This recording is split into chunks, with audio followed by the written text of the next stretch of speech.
when it comes to UFOs, I believe that so much of what is said about UFOs I don't believe in. I disbelieve. Like, people will say they're much more advanced because they have a technology. I don't see why that's the case, and people just say it. So firstly, advanced is an ambiguous term. You're not just advanced. There's not a culture that's more advanced than another culture. So, for instance, we think all technologies just build on one another, and when you get one, you get the other. It doesn't work like that. So you could conceivably imagine a culture that has developed the steam locomotive and another has developed medicine, like advanced medicine, whatever that means. Which is more advanced? What's up, guys? If you're not subscribed, please subscribe. Also, please smash that like button on the video and enjoy the show. Curt Jaimungal, welcome to New Jersey, my friend. Thank you, man. It's a pleasure to be here. It's good. It's a super hot day. It's a super hot day, but you know what? We're inside. We got 69 degree air conditioning on right now. No pants on either. Yeah, no pants on. We're going to have a good time. Yeah. But I'd probably found you maybe like a couple years ago, something like that, on YouTube with one of your videos that went viral. Can't remember which one. But I had seen your channel in the background, and then our mutual friend, Brian Keating, was talking with me a few months back, and he's like, you should totally have Curt on. So took a little deeper dive into what you're doing, and ironically, over the past couple months, it's been, I guess you could call it the post-Terrence Howard era. All right. So you were quite a voice in the middle of this as a guy who speaks to all different scientists and mathematical physicists and things like that. But before we get into that topic and many others today I want to talk about you with, would you mind just telling everyone what your background is? Because it's very unique. You didn't have like a linear pathway to where you are right now. Sure. I've always been interested in puzzles and mathematical puzzles, physics puzzles since I was a kid. And I've always been interested in what are the largest mysteries. So what are the largest unsolved philosophical or physics-related or even math-related puzzles. Then I went into university for mathematics and physics, did something special called a joint specialist degree, meaning it's the hardest of all the math degrees and it's the hardest of all the physics combined. Wow. Just because we talked about this off air, that I'm psychologically disposed to Eminem.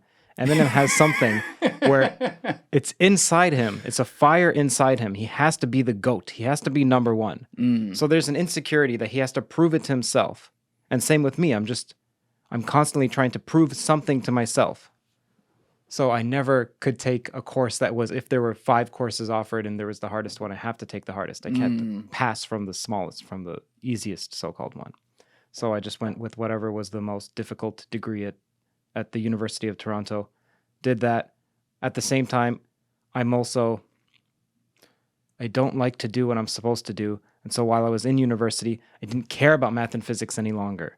I just wanted to do something else because it's now assigned to me. You have to finish this assignment or study for this test. I don't want to do that. If someone's telling me you have to, I can't. Or I don't want to. I don't like it. So then I did some stand-up comedy. And then I went into filmmaking from that. Pursued filmmaking after the degree. And math and physics is in my bones. And so I've always wanted to come back to it since the pandemic. That allowed me to come back to it in podcast form. And now that's just banging on all cylinders. Because I get to learn and I get to talk to extremely interesting people. Well, I like that's a really cool mindset. I would call that a form of ambition, picking the hardest one.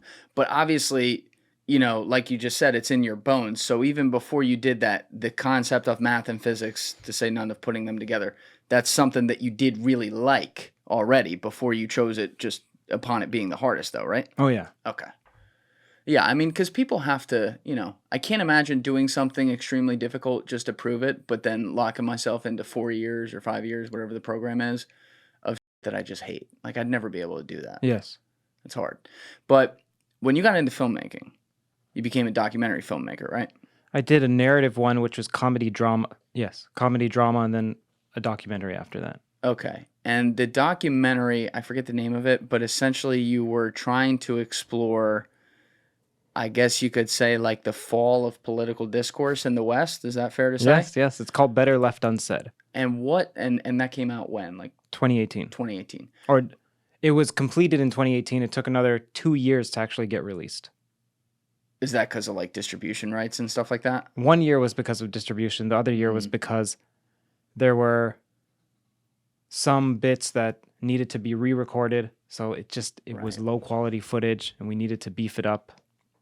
And it was entirely, you were the director and this whole guy in trip. Wow. Yeah. It's impressive. But But in what, terms of writing and editing, it was pretty much complete by 2018. okay. What got you into that topic though? Because that's more, that strikes me as, obviously it's a political type topic because you're exploring, the psychology of politics in a way, but it's also extremely philosophical because it represents, you're trying to explore the things that could eventually lead to the quote unquote fall of the West. Was that something that you were always fascinated by? No, it seems to tie to meaning. So it seems on the surface that our issues are political, but the way that I saw it was philosophical. And so it's on the surface a topic, a documentary about the left. Like in the title, it says Better Left Unsaid. When does the left go too far in extremism? But then under that, it's when does the right go too far in extremism? The reason why I didn't advertise with that is that if you want people who are on the right to watch it, you can't say this is a documentary about your extremism.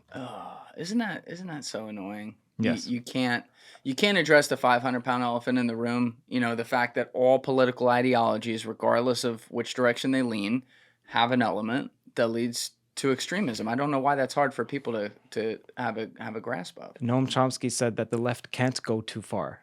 He said He they did? only go too far in tactics, whatever that means. Did he 'Cause say that to you on the podcast? Yes, yes. And it's inside, I believe it's inside the documentary. To him, the left is just benevolent. And I think that's quite naive, but that's how he views it. Almost everyone, if you adopt a side, you believe it to be the aesthetically pleasing side, morally as well. There's aesthetics as well. Yes. Like what sort of person does this make me feel like being? Mm. So even veganism is not just about morality. It's also about it feels cleaner. It feels like it's right.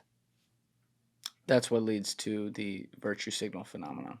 Because people, I think people start to, I mean, you just said that pretty beautifully, but people start to believe in something good so much that they're willing to do everything they hate to stand up for it and not recognize in the process of doing that what they're doing is the very things that they're against, like from a tactical standpoint. Yeah. So Scott Aronson, who's a quantum informationalist, quantum computationalist, he said, he had a blog post recently called My Prayer. He's not a political person, but in light of the recent events that happened to Donald Trump, he just released some almost akin to a poem. And then on it, the best part was the PS. It said, PS, to the people who are commenting, you think that you can go one of two routes.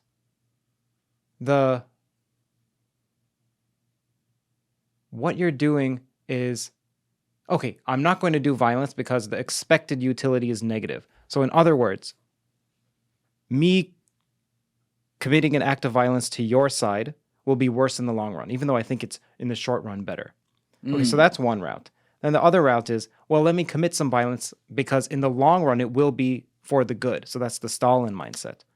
Then Scott said, actually, there's a third way. Even if it's the case that the expected utility is positive from committing violence, you don't go for the violence. You throw out the principle that you're an expected utility maximizer. That's a brilliant way of putting it. Yeah, I think, this is where I get worried when I study history, because right now we're at a point where if you look around the globe, you look at Europe, you look at South America, look at East Asia, to say nothing of the Middle East, like we are seeing hard divides in our politicians. We're seeing harder and harder figures rise to prominence. And they usually, regardless of which way they lean, rise out of the opportunity of things not going well or people being upset about how things are in their country, usually starting with their wallets and, maybe their lack of social movement upwards. And if you look at the build up to World War II, and I don't want to sit here and say like, oh, we're about to have World War II. I like to be an optimist, but like, it's hard not to see some of those same parallels. We think we're unhappy because we're mistreated. So that's some of the slogans that you'll see in other words. They may say oppressed or whatever it may be. Mm-hmm. But it's more like we're morose because we've accepted a frame of mind that renders this world lifeless. And that if we could see the animated splendor in that characterizes so much of what's around us, then we wouldn't be so tormented. So in other words, you think you're despondent because you're deprived, but you're lost because you're blind to wonder. That's the facet that I'm interested in. The meaning crisis behind this all. Guys, if you're not following me on Instagram, you can get me at Julian Dorey Podcast or also on my personal page at Julian D. Dorey. Those links are in the description below. You can also follow me on X at Julian D. Dorey. That link is in the description below. And as always, please smash that subscribe button if you haven't already and hit that like button on the video. It is a huge, huge help. I appreciate all of you who have been subbing and all of you who are liking all these videos. Thank you. The meaning crisis. So by the way, when someone gives you any simplistic answer like I just gave, you have to be wary because it's extremely rare that any issue can be boiled down to one phenomenon. So if they say this concept is this concept, merely, by the way, the word merely is one of the most dangerous words that comes from C.S. Lewis. It says, so when someone says God is love, or God is this, or God is you, or the universe, or whatever it may be, you can be wary. I agree. I think that we do try. It's just how we're wired as humans, though. We do try to boil it down to one thing, which in other facets, simplicity can be great. I'm a huge advocate of that. But if you talk about meaning, where I'd push back on that, the thing about that one variable in particularly is that it is the one thing that all of us know we have in common. We all have some sort of search for that in some way at some point in our life, unless we literally don't have an ability to hold a thought due to medical issues or something like that. We all wonder where we come from and where we're going when the thing happens that happens to every single person that's ever been on this earth, which is we die. And that is at the very core of what it is to be a human being. So if you are, I like what you said, pointing out that, you know, a part of these problems are a search for meaning. I don't know, though, that if you did simplify it down to that, it would be that dangerous, because I would agree. I think if you look at the average, you know, the average upset person, regardless of political leanings, let's look in America, right? Maybe they have a lot of college debt. Maybe they feel like they wasted their time sticking to the plan that they were told is going to be a part of the American dream. Maybe they feel like they're in a dead-end job and they spend all their time scrolling on their social feed, which depletes their dopamine, and they wonder why they're depressed all the time. Maybe, you know, their parents are still trying to retire and they're 65 and there's no retirement in sight, and so they're wondering, well, what the fuck's there going to be for me? And it starts to get to like, well, what is the point of this whole thing? Which to me, when I hear something like that, that's related directly to what is the meaning of my life. Mm-hmm. Some of the public mistrust in science, to me, comes from people who say, look, science for the past 100 years has been promulgating this idea of physicalism, that all there is this dead matter. And then there's some people, since they've done some meditation or psychedelics or seen the phenomenon or what have you, they've had some experiences and they feel like there's something more here. There's something more. This can't just be it. Then they get let down by the gods, their previous gods of science, like Neil deGrasse Tyson, who sanctimoniously say, no, not only is materialism correct, but they scorn the people who think that there's something else more than just materialism. By the way, materialism is the old word. Yeah. Physicalism is the new one, because you don't just accept that there's a cup, but there's also physical law, and that's called physicalism.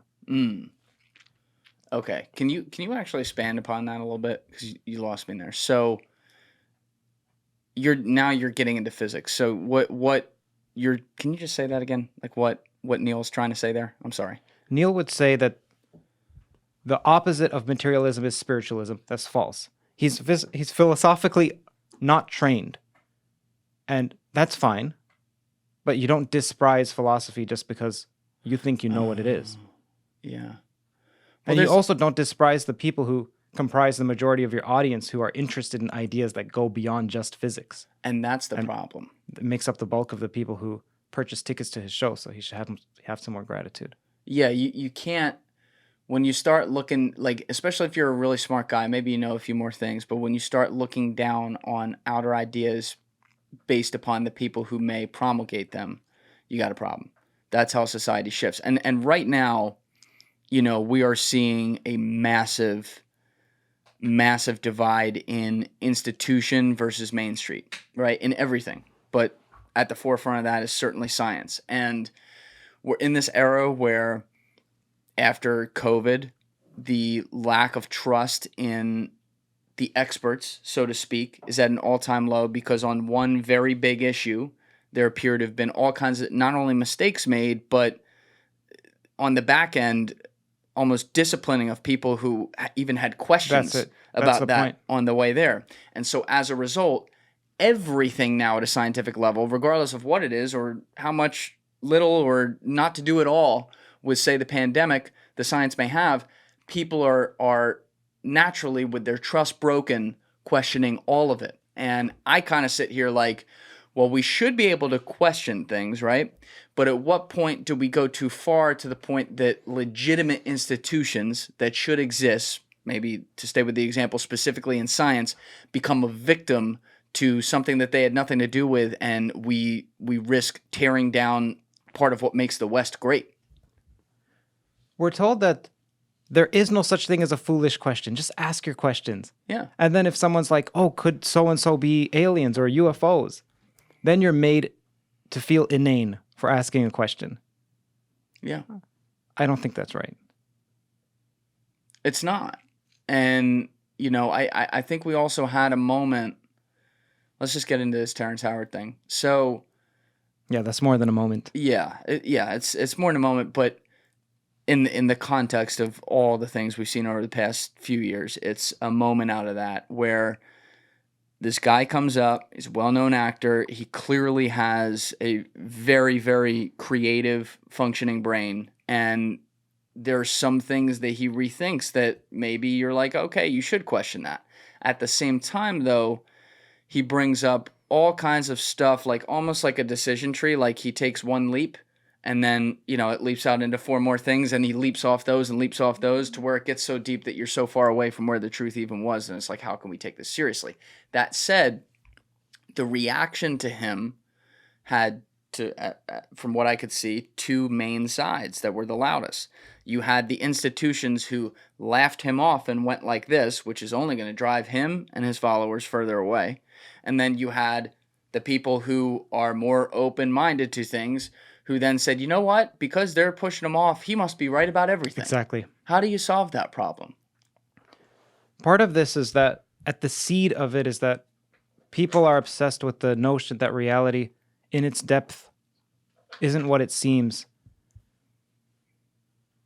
That we have a fear of the unknown that people say often, fear of the unknown, but there's also equally potent a fear of the known that lurks beneath. Mm. We crave, and I mean deeply crave, Julian, that there's some discrepancy in the conventional account. To the point where it's like we're afraid, we're terrified that reality may not have some grand illusion behind it. Mm. What do you mean by that? The people who love the ideas of Terrence Howard, they're the type that, firstly, I shouldn't say they're the type. They believe there's knowledge that's been hidden, and that what you have to do is you have to uncover, you have to look beneath the surface. And that comes from something called the hermeneutics of suspicion, which came about from Nietzsche, Freud, and Marx. So Marx would say, look, this surface level that we're speaking at, don't trust it. Follow the money. Look at the economics of it. So that's, even that phrase, follow the money, we still say today. Oh, yeah. That comes from Marx. Yeah. Nietzsche would say, no, you follow the power. You don't listen to what people are saying. Groups want power. Freud would say, you don't listen to the surface level utterings. You observe the unconscious. So there's constantly this chronicle of something at the surface level that is false. Plato's cave is also like this. What you're seeing is not here. There's something else that's truer behind it. Furthermore, it's being kept from you. And so what you can do is you can truly experience it, or whatever that may be. For people who aren't familiar with Plato's cave, can you explain that full thing?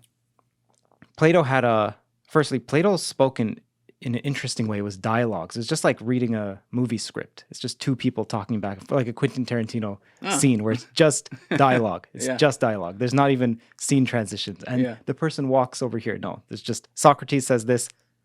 Glaucon was Plato's brother. He had Glaucon say something else in Plato's cave. So Socrates says, look, Glaucon, what if knowledge is like there are a set of people who are bound and they can only see the wall, and there's some fire behind them, and there's some figurines like puppets or what have you, and they're making images on the wall. And these people who are bound, they just see those images, those shadows cast by the fire. Will they not believe that to be the true reality? Glaucon's like, that's impressive, Socrates. Everything is set up. It's bad writing, actually. Like in film, you wouldn't have this, where there's some characters obsequious and always agreeing to the other one. But Socrates is the wise person, so they didn't have the subtleties of screenwriting back then. So Socrates then further says, well, what would happen if one of these people got loose? They would turn around, they would see the fire, they would get burned in their eyes from the fire because they're just used to the shadows on the wall, the flickering. And then the person's like, Glaucon's like, yes, that's very wise of you, Socrates.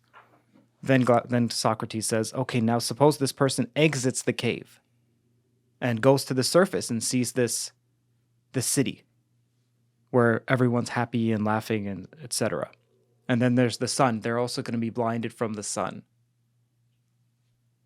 Wouldn't they then, when they go back down to the cave to tell all the other cave dwellers, wouldn't they seem crazy? I think he even uses that word, crazy. Wouldn't they all say, you've lost your mind? So that's the story that's in our bones that motivates plenty of the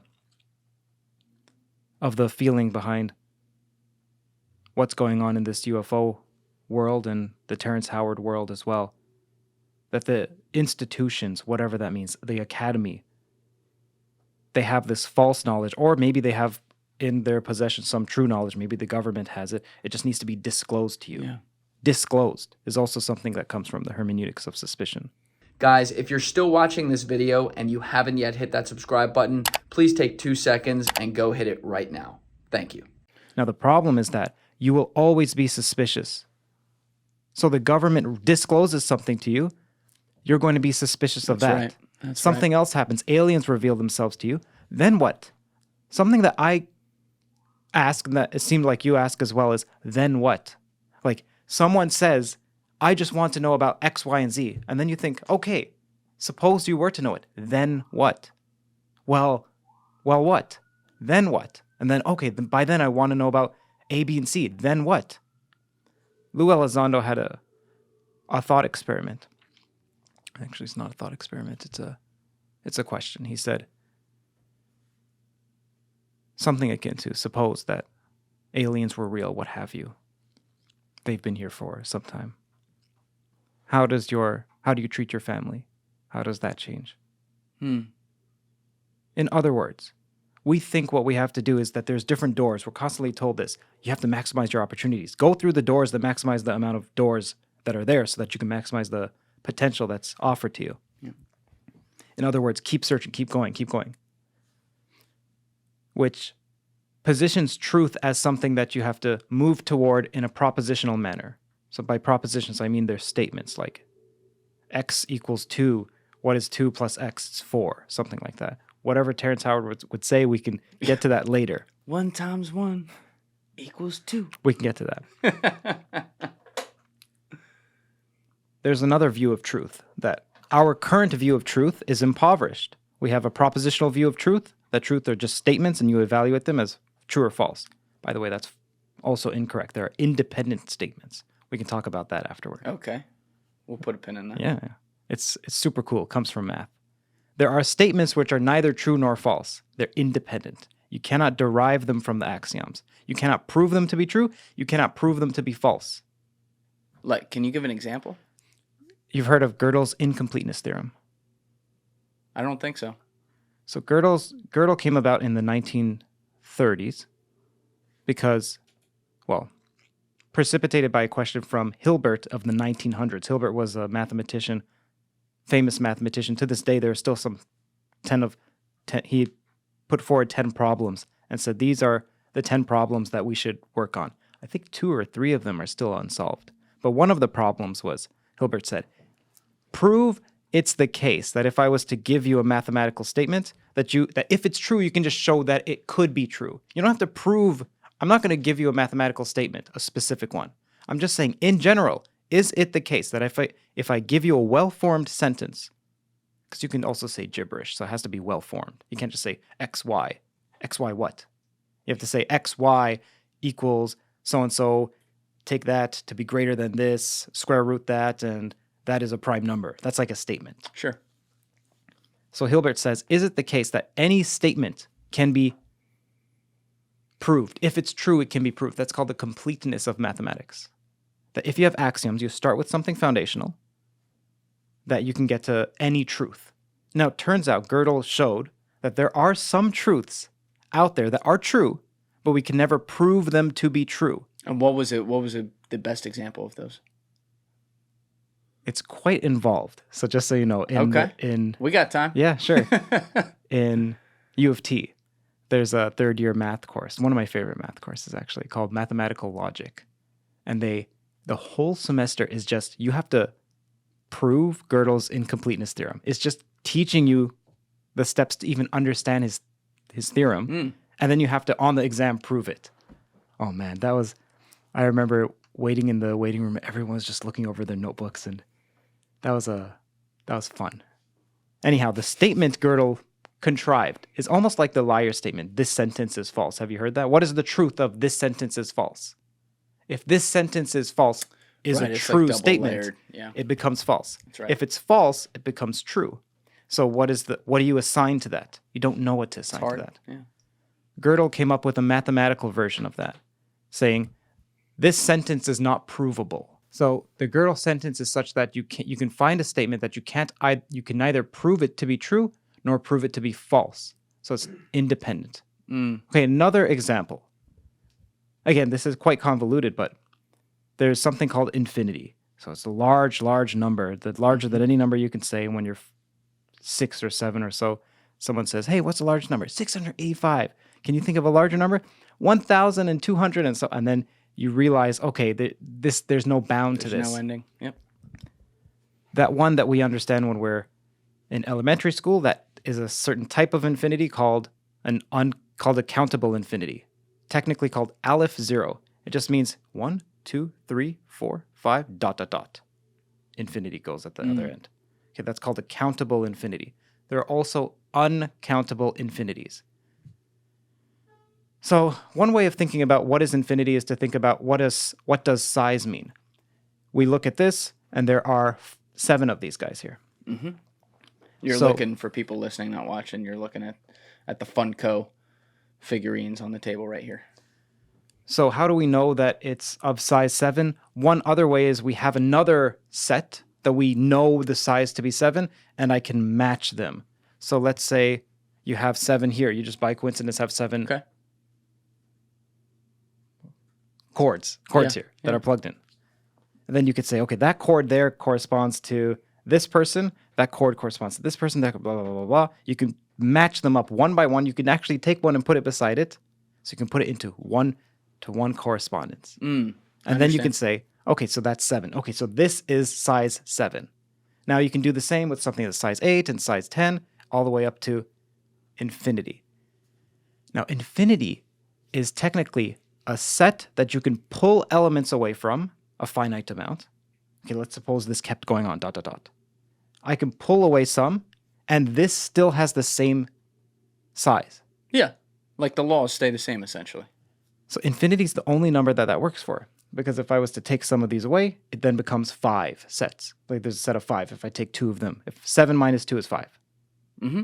But if I do infinity minus 7, doesn't change. It's still infinity. Yeah. So infinity, that's what characterizes infinity. You can take something finite from it. It's actually super philosophical. Oh, yeah. You can take something finite from it and it remains the same. Any infinity has that. Then there's an uncountable infinity, which is an even larger infinity. We think that infinity is just infinity, But there's an even larger infinity that comes after the countable one, the ... here, infinity. How's that work? How can it be larger if it's an idea? I want to come back to another question I have, but I want to stay with what you're doing. I don't want to distract you. How do you have one infinity that's larger than another? Well, one way is that you have another set. So think in terms of sets. So you just have some objects here, okay, and they have ... with them, and then you have some objects here. You have ... with them, meaning it's infinite. It's infinite. You can't look at them all. Can you place one set in one-to-one correspondence with another? So, for instance, we think the set of even numbers 2, 4, 6, 8, 9, 10, 12 is lesser than the set 1, 2, 3, 4, 5, 6, 7, 8, 9, 10 because it has less elements. It should just have less. It has half as many elements. Shouldn't it be half an infinity? It turns out you can just, let me write down 1, 2, 3, 4, 5, 6, 7. You just place 2, 4, 6, 8, 10, 12, 14 right next to them. You can always pair them up. When you're in kindergarten, they say, hold on to your partner. Always have a partner. If you can always have a partner, then you have established a one-to-one correspondence. That's what it means. It's the fancy mathematical way of saying hold on to your partner with your pinky finger or whatever it is one-to-one correspondence. I understand what you're saying, but my issue with the conversation is that infinity is this idea, essentially, that exists where we admit that we can never stop counting. Even if we don't know the terms at some point when we get past quintillion or whatever it is, and don't have a literal word for it, we know there's a number that comes after it. But it feels like doublespeak when we then say if you subtract from infinity, you don't change anything on the whole because you don't know which number within, I'm getting a little meta, I'm sorry people, but which number within infinity that you are subtracting from. So I'm going to make up a random number right now that doesn't exist, like a name of something. Quadra 6 billion or something like that, okay? Let's say that was the number, and then the number after it was quadra 6 billion and 1. If I subtract 5 of these figurines from quadricep billion and I subtract 5 from quadricep billion and 1, the 5 that I took from quadricep billion and 1 leaves a larger number than the other, but we referred to both of those numbers in the context here as infinity. You understand what I'm saying? It's a little bit hard to swallow, I'm sorry. I don't understand what you're saying. Okay, but... let me try it a little more, because I'm sure if you're not getting it, no one else out there is getting it. I'm saying if I have number x within infinity, okay, it's past a number that we even have a term for. Got it. And then this was a better way to say it. And then here I have x plus 1. But when I referred to it, coming back to the equation you had, when I referred to infinity minus 5, you said it doesn't change the value. I'm saying essentially, we're just copping out on it not changing the value because we can't even define what number within infinity that is. But if we knew these two numbers, if we had a name for them, and I knew that one was x, whatever the name's going to be, and the other is x plus 1, I know that if I subtract 5 from x plus 1, it's 1 more than the 5 I subtracted here. Meaning That's correct in the finite case. In the finite case. So when we say infinity, it's almost... rather than it being a law, it's more of an admission of the limits of the human capacity to understand all numbers. I would say that it's the beautiful thing about the human mind that we can grasp infinity. So by the way, the person who established this, his name is Cantor. Cantor thought about infinity. So you can take the natural numbers infinity. So 1, 2, 3, 4, 5, 6. Those are called the countable infinities because you can count them. You can actually list them out on a spreadsheet, except you have to put ... Okay? Okay. That's called the countable infinities. You can take the quote unquote power set of that. That's how you construct the one that's higher. You construct another set from the first set. Okay, just doesn't matter. It sounds abstract. Yeah. You take this one set that we agree this is called some amount of infinity. Let's call it infinity 0, because it's like the first infinity. Infinity 0. It could be infinity 1, but for the sake of this, I'm going to say infinity 0. Infinity 0. You can construct another infinity called infinity 1. Then you wonder, well, maybe infinity 1 is the exact same size as infinity 0. It turns out there's always elements in infinity 1 that you can never get from a one-to-one correspondence. The actual proof of this isn't something that I could say. It's something called if you want, you can look it up. It's called the diagonalization argument of Cantor. But the point is that there's a larger infinity. Then you can ask the question, is there a larger infinity than infinity 1? And there is infinity 2. And then you wonder, how far does that go? And it turns out that goes up infinitely. And so Cantor was constantly thinking about the infinite, the most infinite set. And he called it that limit to the highest infinity, God. Meaning there's an infinity to the infinity, essentially. Yeah. Yeah. Now, what we just looked this up, Cantor's diagonal argument. I'm just going to read the basic definition on Wikipedia. Cantor's diagonal argument is a mathematical proof that there are infinite sets which cannot be put into one-to-one correspondence with the infinite set of natural numbers. And formally, that there are sets which in some sense contain more elements than there are positive integers. Such sets are now called uncountable sets, and the size of infinite sets is treated by the theory of cardinal numbers, which Cantor began. So cardinal means size of. The cardinality of the set of these little guys, these little baubles, is 7. The cardinality of that happens to also be 7. Right. You establish the cardinality by taking a set let's say you know that's 7. Yeah. And then another one, you don't know how many it is. You just pair them up like little children with their pinkies attached. Yeah. Which gets back to our core point, though. We have to know one thing to prove the other. And, I mean, you heard Terrence Howard do this with, I imagine you listened to the Eric Weinstein one he did with him?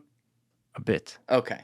So there were different points in there where Terrence would say things like, well, that line's not perfectly straight. If we put a microscope over it, it would prove that there's a little bit of curvature there or something like that. Like he would do things like that, meaning questioning something that like the base point that we can all agree on, he'd be like, no, we can't agree on that. Hold on a minute. Yes. So can we ever really prove anything if we can't prove that, for example, maybe these 7 chords right here aren't actually 7 chords and we're living in some other space-time dimension that makes it look like it's 7, but 7 isn't even the thing that we even understand to be 7? So what you're asking now about is proving something mathematically is different than proving something physically.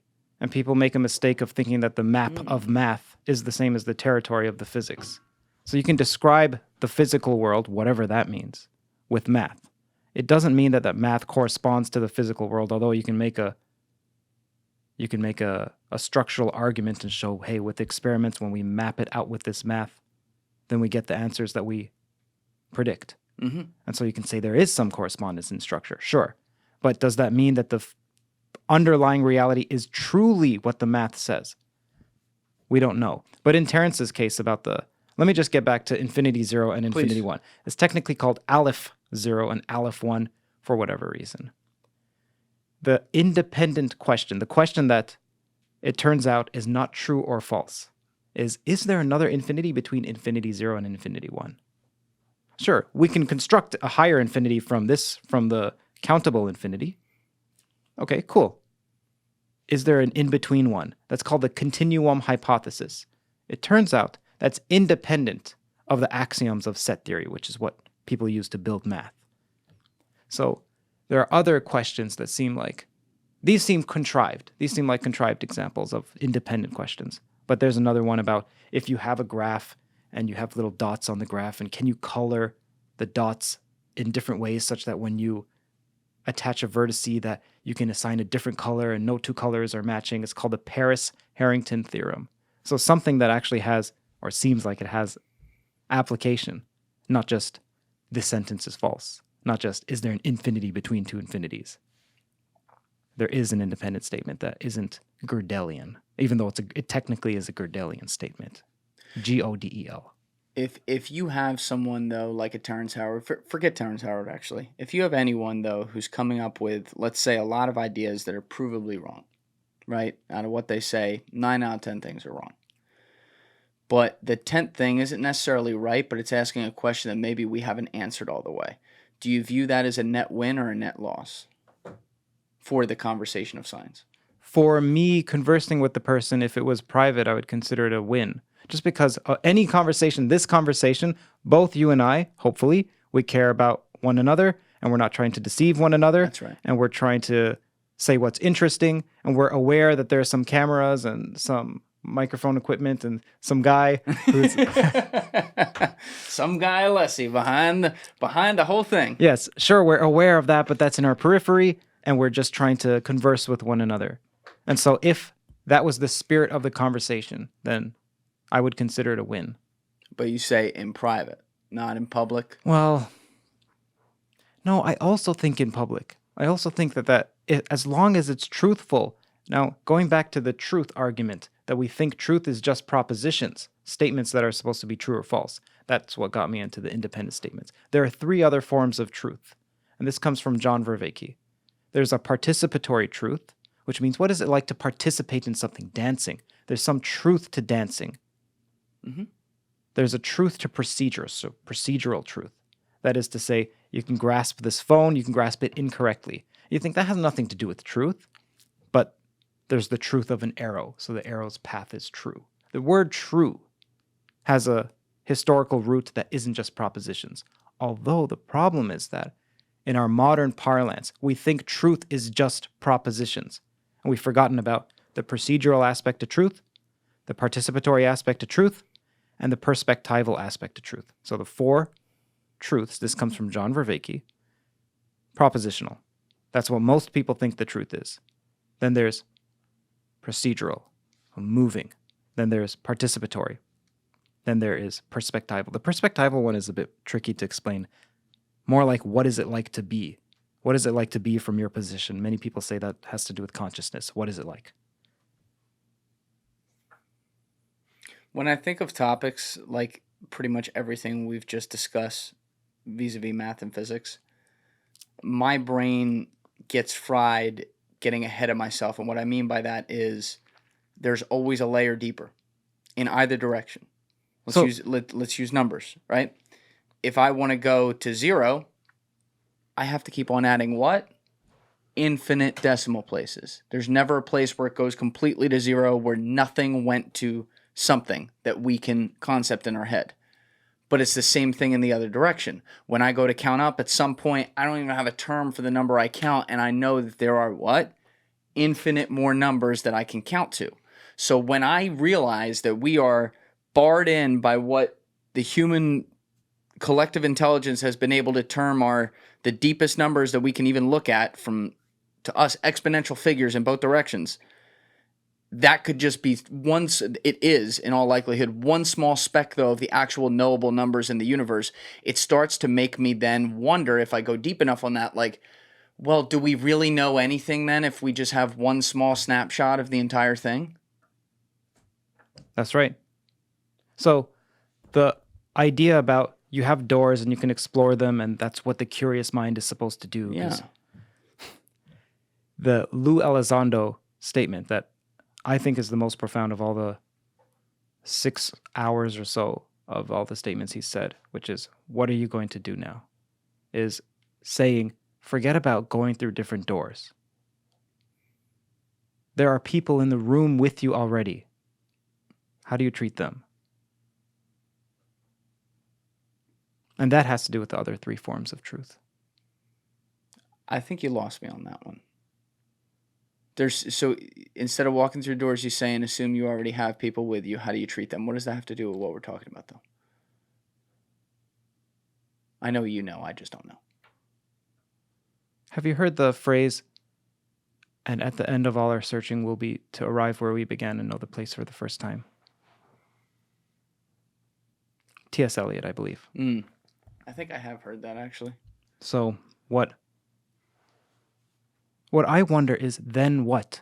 Then what? Okay, suppose you get some revelation about something. Then what?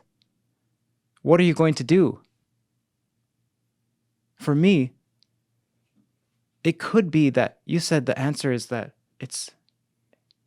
there are many numbers and they're beyond us and we have a snapshot. It could be that. It could also be that the universe is fractal-like, and that there's the world in a grain of sand. There's another quote about see the world in a grain of sand.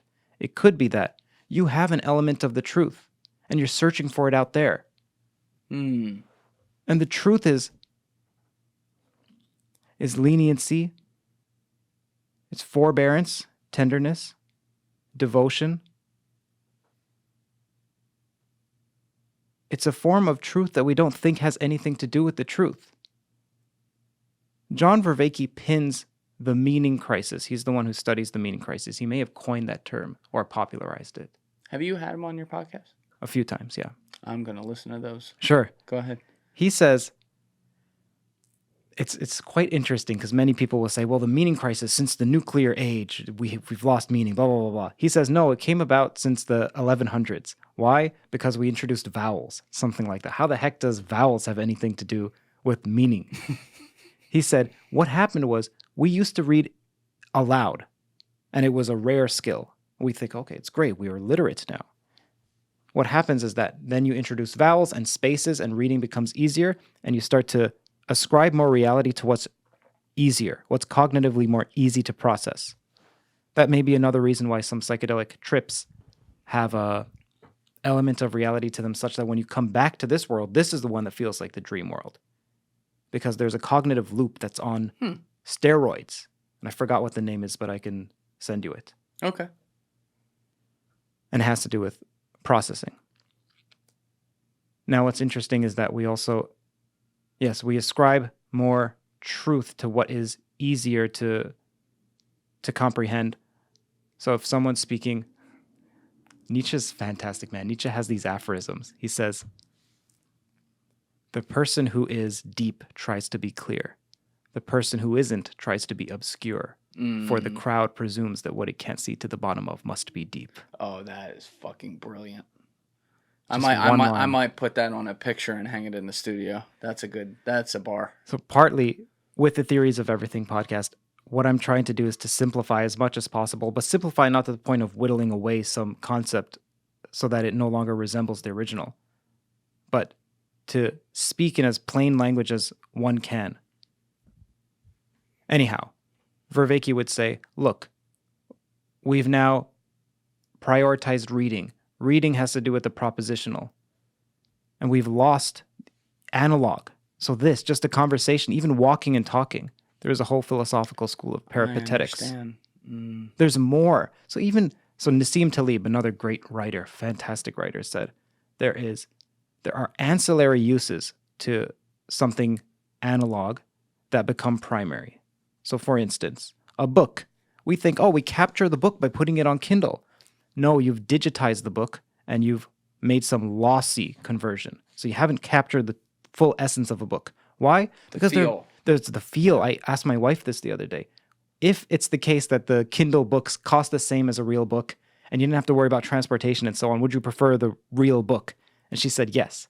Because then this is the case for most people. There's something about the feel of it. There's something about opening it up. There's also, Nassim said, there is something about a physical book that you put in behind you and you look brighter. Because look how many books I have. So there's another element to it. He said, right now I'm typing on a laptop propped up by a book. So there are other uses of a book that don't get captured when it goes to Kindle. And he said, there are these auxiliary uses to a physical object. So for instance, aspirin, when it was first proposed or first invented, even though it came from a leaf that was known about for a while. So let's say it was introduced for runners so that you can run faster. Then you realize, okay, it's not for that. Then you think, okay, maybe it's because maybe I can introduce it to people who need to drink more water. It encourages them to drink water, so on, so on, so on. Then you get side effects. Viagra was like that. Yes. What did that start with? That was supposed for the to heart. For the heart. It's so like you find something powerful. Your primary use is actually not the best use. We're not smart enough to know the primary uses. The analog is far smarter than us. I understand. We think we can capture a single element of it. And then also, by the way, there's a privacy element to this because as soon as you digitize something, it becomes tracked. Yeah, that's a whole nother layer. Yes. But even before you get to that layer, the example you already gave with the other uses is well taken. Because you were saying this because Vervaeke goes back to the 1100s where people would pretty much only read things out loud, and then suddenly they started reading things in their head, and it removed the second skill that they would... I mean, I guess they're using a new skill. So Vervaeke said that reading Shakespeare aloud is a completely different experience than just reading it on the page. I've never done this. I can imagine it's the case.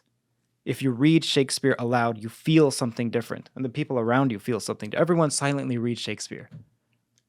Yeah, of course. I mean, if someone sends you a text that's really deep, or they say it to you in a passionate way in person, which one comes across more? Obviously, sitting in person with them and them saying it, the tone, the movement, the eye contact, whatever it may be, like all these different things put together, it's way more powerful. So I would agree. That totally makes sense. Speaking about the people who are in the room with you, and then what you're going to do. This comes to Lovecraft. We can talk about Lovecraft after. Lovecraft. Yeah. Okay. Because Lovecraft upgraded Plato's cave. So I'll just say the quote right now. Lovecraft said that the most merciful aspect of this world is the inability for the human mind to correlate its contents, so to make sense of it. The most merciful aspect of this world is our inability to make sense of it, and that one day, unfettered scientific investigation may open up such terrifying vistas of reality, and our frightful position therein, that we may either go mad from the revelation, or flee from the light into the peace and safety of the darkness. In other words, what Lovecraft is saying, Plato, my boy, you have such a contrived example here. You say city dwellers, rich city dwellers would say something like, I love the world. And I'm thinking, you love the world? What do you mean you love the world? You mean you love to fly on a private jet or first class to some first world other city and go from resort to manufactured hotel and so on. That's not the world. Oh, I love the world. You have no idea what the world is. Someone else listening is like, yeah, you come to my street, you think you love the world. And someone listening to that would say, yeah, you go to your street, you come to the back slums of Mumbai if you think you know the world. Yeah. And then someone else may say, that's not even the world. The person who's like, I love nature. Nature is most of the world. No, you like walking in parks, a manicured, government-sanctioned place. You don't like the world? Oh, no, I do love the wilderness. Yeah, okay, if you do, you've been taught by millennia of people how to be a survivalist, like Survivor Man. So you bear, just your B-A-R-E-U, doesn't like the world. It's you with all of your knowledge of what to eat, what not to eat, what to avoid, how to make food and make clothes. And even then, you don't like the swamplands of Louisiana. You don't want to just be dropped there. You're going to die in 5 minutes. And, okay, so someone's like, no, I love the world. No, you love, this 70% of the world is water. So you're telling me if I was to just drop you in an arbitrary place, you're gonna like that? Yeah, okay. Good for you. You get a job with knowledge like that rattling around in your head. So, Lovecraft is saying, Plato, your example where someone leaves the cave and enters a beautiful, bustling, civil city, what are the odds of that? Most likely what will happen is you'll just be in Amazon, where every 45 seconds there's something that's going to kill you. Mm-hmm. Or you're going to be in the ocean, or you're going to be in a deeper cave. So don't think truth is this, that it's some trivially liberated positive outflow that is just beautiful. And I just want the truth. I'm a truth seeker. I don't believe people who say they're a truth seeker. You don't know what truth is. You're a grandstanding, navel-gazing, incognizant moral posturer if you call yourself a truth seeker. I think we got to talk about the root word, though, too, in the context of modern society and discourse. That's the elephant in the room with this. Truth is now this a 2-cent word thrown around by people very liberally, no pun intended politically there, to make sense of what it is they believe. So, as an example, we were talking about how institutions have destroyed a lot of trust because of some major examples at high levels of society, not the least of which would be like the pandemic and some of the things that happened there. A lot of people who were very upset about that, let's use that example specifically, the pandemic, through that process lost what? They lost trust in the institution. So they have now formed an attitude that says, I do not trust you, which is one of the worst things that a human being can form, in the sense that it is very hard for you to earn. You can build your reputation forever, but you can lose it immediately, right? And when you lose it, it's very, very hard to rebuild it back. Because of their lack of trust, which is perfectly understandable, they now think that everything is fucked. I'll use an example on this. I heard Dana White say, And Alessia, if we can look up this quote, because I'm going to paraphrase it and I don't want to misquote him, but he said something along the lines of, I will never, ever, ever trust a doctor of any kind again after what happened during the pandemic. To which I look at that and I go, okay, so when you host all your UFC fights and you got the two guys in the octagon right there, is there a doctor or your friend who's not a doctor who you think knows more than doctors ready to go in there and get them? Bringing this back to truth where I started this.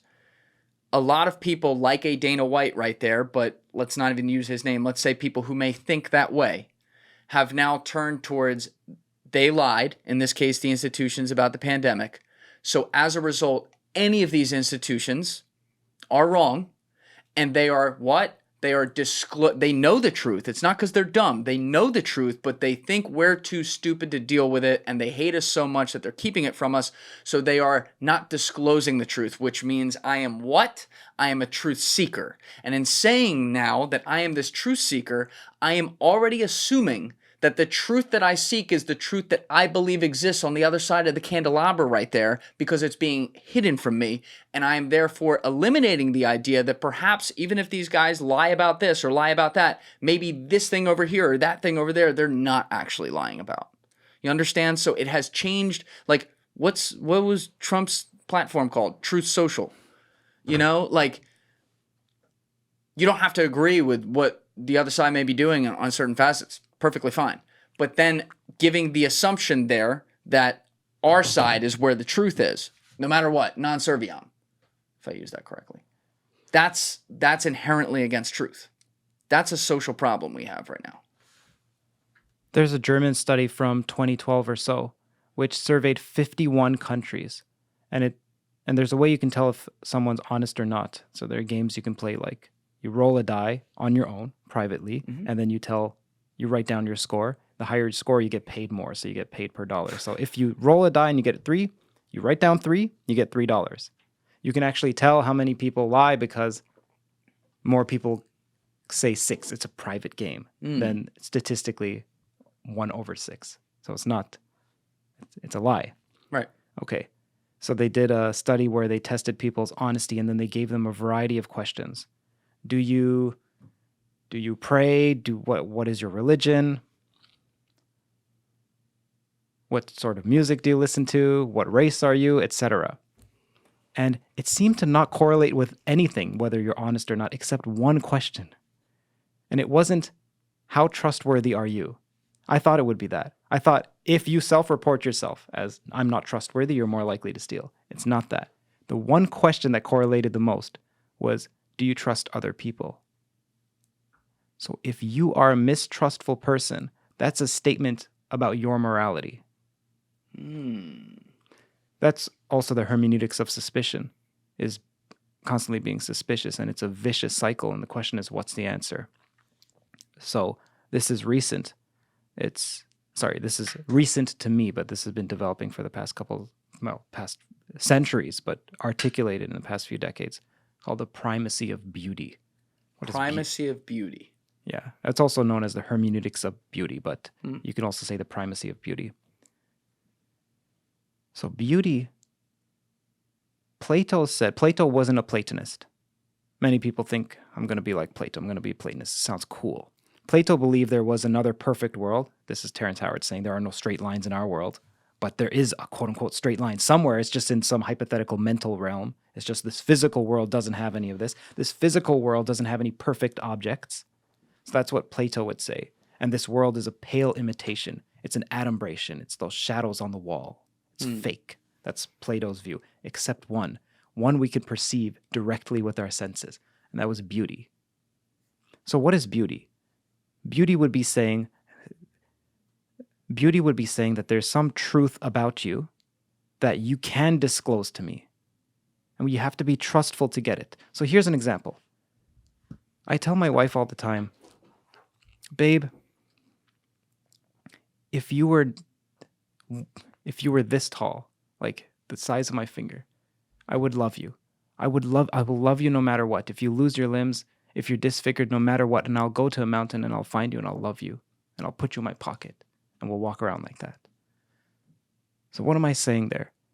If you look at this cup, you see one aspect of it. You don't see all angles of it. You definitely don't see inside the cup, inside the interior, the plastic. You don't see that. At any point, you just see one aspect. Yet there's a quote-unquote through line, the eidos, as the Greeks would call it, of the cup. There's something that's cup-like in order for you to even call it a cup. Yet you could only see one facet of it. So the suspicious people will be like, we're only seeing one facet. This is not the truth. The beauty people are saying, no, there is something real about the patterns on the wall, even in the cave. You are seeing real patterns. Those are patterns on the wall. There is something in this cup. There is something in my wife that's a through line that despite whether she wears makeup or not, or what have you, or gets disfigured, there's a through line in her that me, with my love, if I'm doing my job correctly, I have a through line in me that can recognize the through line in her that makes her her. And that comes about from beauty. Now you may say it has nothing to do with beauty. Well, it has something to do with beauty. There's a great saying, you cannot love what's not beautiful. In order for you to love it, it was beautiful. Beauty's in the eye of the beholder. Yeah. Well, I think, and maybe I'm extrapolating this too far with your example you just gave using the cup. But what you're referring to is the question of people looking at things versus in just the physicality, and maybe I'll say the science behind that physicality and what we can't see and wondering about it, versus the people who are looking at it for how it makes them feel. Science has done a horrible job by saying science. I shouldn't say that. And by the way, when people say they mistrust science, it's always, I want to read those studies. Do they mistrust the scientific method? I very much doubt that because they use cell phones. I think they mistrust some promulgators of science, especially the more money that are involved in the larger the institution. So then they mistrust everybody. Hey guys, if you have a second, please be sure to share this episode around on social media and with your friends, whether it's Reddit, Instagram, Facebook, Twitter, doesn't matter. It's all a huge help. It gets new eyeballs on the show, and it allows us to grow and survive. So thank you to all of you who have already been doing that, and thank you to all of you who are going to do so now. So science, some people, let's just pick on the paradigmatic example of the modern day scientist who's sanctimonious, Neil deGrasse Tyson here. He would say, you're not perceiving this. What's actually correct are the atoms. You can never see the atoms or the quantum field, whatever that means. So science goes along with this. And then we have this mistrust of everything that's around us. We're not seeing this. I'm not experiencing you. So the primacy of beauty says, not to get rid of the hermeneutics of suspicion, but anytime we say something's illusory, anytime you say so-and-so is illusory, you're presupposing a standpoint that you consider to be real. Otherwise, you can't say that that's illusory. I understand. Okay. You have to stand at some point that you think is real. So technically speaking, if you were a critical thinker enough, you would apply your hermeneutics of suspicion on itself and even suspect, why am I so suspicious? So you could say, well, I'm suspicious because people are mistrustful. Yeah, okay, that's the surface level. What's the deep? Apply your own hermeneutics of suspicion. Dig deeper. If you dig deeper, at least for me, I find I have 6 motivators. So anytime I think I'm a good person, like, look, I'm unblightedly searching for the truth, I say, no, I'm either motivated by cowardice, covetousness, insecurity, indolence, greed, or malice. What's indolence? I know all the others. Fecklessness, like not doing your duty. Got it. Okay. Not wanting to exert effort. Understood. So there's 6 reasons you were saying. Yes. And some of the other, see, truth-seeking, if you were a truth seeker, a true truth seeker, you would recognize the rancor and the anathematization that characterizes your own soul, your own attitudes and your beliefs and your desires and your behaviors, that they're not pure. And then you would seek to minimize that because truth has an element of goodness to it. Otherwise, why are you seeking the truth? You're seeking badness? Do you just want the truth for no reason? You believe that the truth is somehow salutary, somehow salvific. It will bring about salvation or goodness. So there's an element of goodness to truth. Hopefully you believe that. Otherwise, I don't know what you're doing with your truth seeking. And you would seek to minimize the negative qualities in yourself. Truth Truth is more about integration and union than it is about misgivings and divisiveness. What do you mean by that?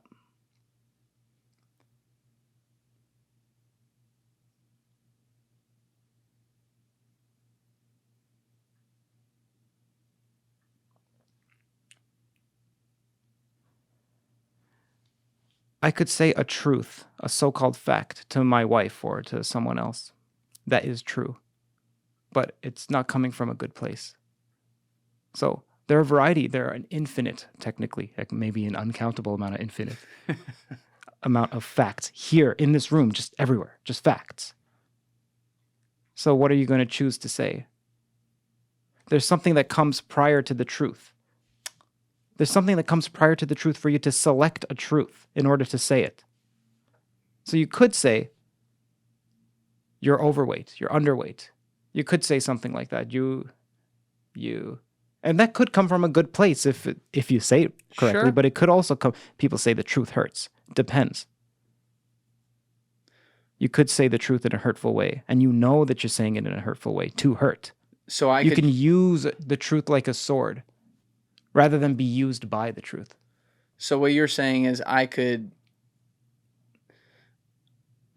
look at my wife and say, I'm not married, but let's say I was looking at my wife and I could give her a truth. Let's say she got a little overweight.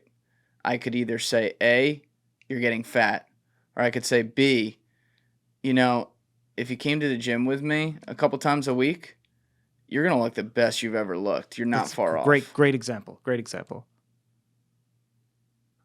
I never. Factually, Yeah, wow. factually, they're similar. So there's something else other than the facts. That's, again, it gets back to like the layers thing, right? We want at least some things to be black and white. And I'd like to think some of those do exist and I can just turn my brain off from trying to question deeper and deeper, which I do a pretty good job of. But like, the fact of the matter is most things in the world, there really is no black and white to it. There's a high degree of nuance that also injects what? Our own emotional urges as human beings to affect them. That's exactly what you're talking about with truth right here. And it's a beautiful way to put it because I didn't have the foresight to look at it that way when I brought this up a few minutes ago, but like, that's exactly what it is. When I'm talking about the people I see who might be, in that case with that example, questioning everything because of the pandemic or something like that, their truth is rooted in an emotional, visceral reaction to something that they hated, and therefore they want to continue to find things they hate to hopefully get to the things that they love, which is a predetermined end point To that they've hopefully already get to decided. what they love. Yeah. Correct. Yeah, hopefully. Yeah, and it's so the truth is a reluctant place. Some people think, oh, I'm going to speak the truth, meaning I'm going to speak without forethought. But truth is a hurtful, difficult, slow process. So for instance, when you go to therapy, you just say whatever comes to your mind. You speak and you feel like, oh, I'm speaking honestly. That's something else that our generation has, authenticity. I have my issues with that word. And you may say something like, I hate my mother. And then the therapist is like, tell me about that. And then you're like, you know what? I don't know if I hate my mother. Well, my mother treated me like so-and-so and so. Blah, blah, blah, blah, blah, blah, blah. 10 minutes later, my teacher in 3rd grade never respected me, and I respected her so much, and I wanted to be an astronaut. She shut me down. My father did that as well. You realize, I thought I hated my mother this whole time. I don't like my father. And actually it comes from that I'm insecure about my own intelligence, and I wanted to be an astrophysicist so that I could prove it to myself. And that comes about from maybe months of therapy to build up to a point where you can get to that realization in 10 minutes. So people think, okay, what language is just this poor, low-resolution communication device that I have some internal feeling, I'm going to send it to you. It's never perfect. Language, they dismiss language. They deride language. They denigrate it. Yeah. Language is more like if you're using language honestly and truthfully, it's not that you're some helicopter searching for the word with trying to find planks of wood that are floating atop the ocean. You're like, Yeah, that's what I mean. Let me bring that up to the surface and say that. Oh, that's what I mean. It's more akin to dredging. It's more akin to excavating, setting something deep and trying to find a plank of wood. And then you bring out sometimes muck. And every once in a while, you bring out treasure. And so you're bringing out more than just the plank of wood. So language is if you're using it honestly, is a way of uncovering truth. It's not just conveying your pre-existing truths that are feelings. Language is a way of uncovering You do this in therapy. truth. You do it in therapy, like with talk therapy. Like I mentioned, 10 minutes to 1 hour. You think you have a surface level. This is what I mean by people conflate speaking without forethought with speaking the truth. You're not speaking the truth. You're speaking reflexively and unmeditatedly, like instinctually. That's perhaps the definition of superficial. That is the planks that are floating on top of the ocean. But it doesn't mean you're lying. It means you're trying to work it out and you're doing it live, essentially. But you could be lying. I'm saying it doesn't have to mean you are. I understand. It depends on their motivation. So some people want to justify the fact that they don't have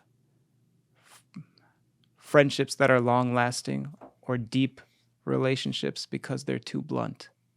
So they'll say, I'm too blunt. You can't handle my truth. My truth. Oh, yeah. Oh, that's a whole nother one. Yeah.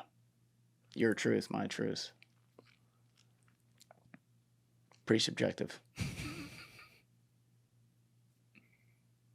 Yeah, so don't hide behind your unprincipled lack of psychological substantiveness with some chronicle of your self-extolled righteousness. I don't trust people who say, I shouldn't say that. I'm wary of people who say, I'm a truth seeker. Don't tell me with your words. Show me with your actions that you seek goodness. Forget about truth. Something comes prior to the truth because there's an infinite amount of facts to say if you think truth is just facts. Show me you're a goodness seeker with your actions. Where does Terrence Howard fall on that scale for you? I think I feel so horrible for Terrence. People in the academy just pile on him.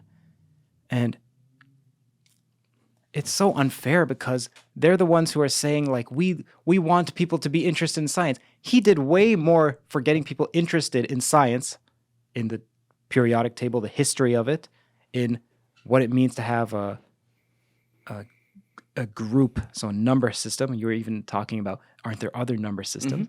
Terrence can define his own number system by 1 times 1 equals 2. It's no longer the multiplication that we know. It's something else, but you can define systems like that, like Z2, for instance. People don't know. 1 times 1 can equal 2. 2 can equal 0. Binary, by the way, on the computer works akin Really? to this. Yes. So you can look up Z2, Z underscore 2. You could... Let's try it. C underscore 2. What that is a multiplication table where you have only 2 elements. You have 1 and you have 0. So 1 plus 0 equals 1. 0 plus 0 equals 0. Oh, we're at home. We're on the home stretch right now. This is all obvious. But 1 plus 1 equals 0. So in that case, you could have a different... Oh, so it always equals...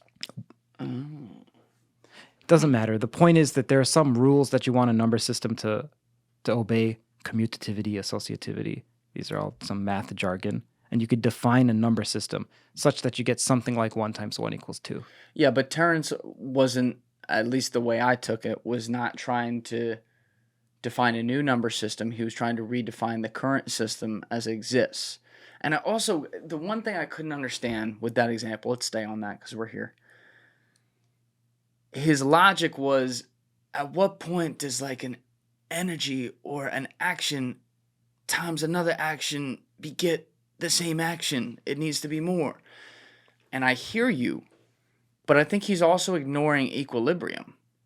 That's the way my brain thinks of it when I look at 1 times 1. If let's change the numbers for a second. If I have a 0 to 100 scale and they have equal power on each end, right? The old physics law, for each action there's an equal but opposite reaction. And they react on each other. They get to 50% in the middle. So they don't increase their value. They move 50 and they move 50, right? Minus 50 plus 50. So it's the same value. It still equals 100. With 1 times 1, it's an offset to me. Whereas once let's just use whole numbers to keep it simple. Once I get to 2 times 1, well, now I know one side has more weight to it. So double the action to this is going to have double the type of result to the number that it put the action on, right? Now, you can extrapolate this and say, okay, what about 2 times 2? Well, if 2 times 2 creates an action, you have Terrence here would now have the argument to say, well, why doesn't that offset to equilibrium? My thought on that, and I could be wrong, I'm a novice, is that 1 is like, it's back to the beginning of the conversation we had. It's the foundational number, 0 and 1. 1, it goes from absolutely nothing to at least something. So it's just our baseline. It doesn't really equal anything, but it equals more than 0. Every number up above that is in its own way like a growing value in the universe. I'm probably saying that wrong, but do you understand the crux of what I'm saying? My issue is that it's not even that every action has a reaction. So you'd have some sort of local conservation of momentum or conservation of energy is what he's referring to. But you don't have that in general relativity. You have a global breaking of conservation of energy because dark energy is just constantly adding to the universe. Can you extrapolate upon that, please? In dark energy, there's something called dark energy where if you look at galaxies, one galaxy is here, so our galaxy, and you look at another one, the space between them is increasing, and that's increasing at an ever-increasing rate. So they're getting farther and farther apart, faster and faster. And what's responsible for that? It's just called dark energy. It comes from Einstein's equations. Yeah. That doesn't have some equal negative energy somewhere else. Now, if it did, the string theorist would love that because the string theorist, by the way, loves an ADS universe, an ADS, anti-de Sitter space universe, meaning a negative cosmological constant. Positive cosmological constant is dark energy being added to the system. Negative energy would be the opposite of that. So an ADS system versus energy a DS. being taken. Yeah. So anyway, the point is that string theory works in ADS, anti-de Sitter space, whereas our universe seems to be in de Sitter space, not anti, regular positive cosmological constant. So the point is to say, Terrence Howard, his universe, if he's living in our universe, then it has a positive cosmological constant, and you don't have this global conservation of energy. There's more energy tomorrow. There's more energy 2 seconds from now than there was than there is now. Now, this is a tricky statement because in general relativity, you can't just have a moment of now. Even in special relativity, global moment of now. It's actually super trippy if you think about it. But it doesn't matter. Metaphorically, the point still stands. And then he'll say something like, it's a metaphor, 1 times 1 equals 2. A metaphor for, okay. But then are you not basing an entire precise physics off of that? So is it a metaphor? I don't know. What I found is that Terrence did something that no one else I know has done. He's done cold reading. You know cold reading? Cold reading is like a horoscope. You say, you're super ambitious, but you're hard on yourself. And you work hard, but not hard enough.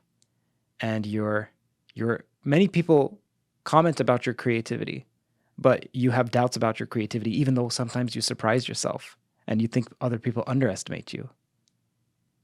So what I've said, some people will be like, he's talking about me.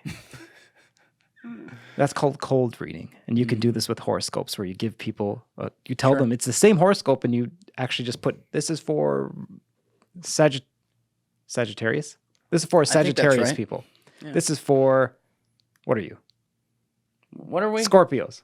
This is for Scorpios. You get the idea. Remember. Each person will think this was tailor fit for me.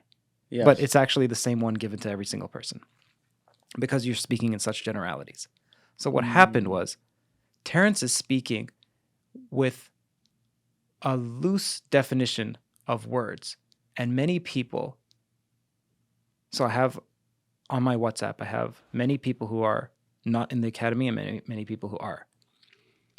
And I asked them, what did you think of Terrence Howard's first Joe Rogan experience? Like, what did you what do you make of what he said? And many of the people who say 70% of the people in the academy would just say that's nonsense. It's laughable. And I'm like, don't laugh at it, even if it's nonsense. Like, okay, whatever. Then there's almost all of the people who are the lay people, the people outside the academy, would say, what he's saying makes complete sense. So I'd ask them, what is he saying? And they would contradict one another.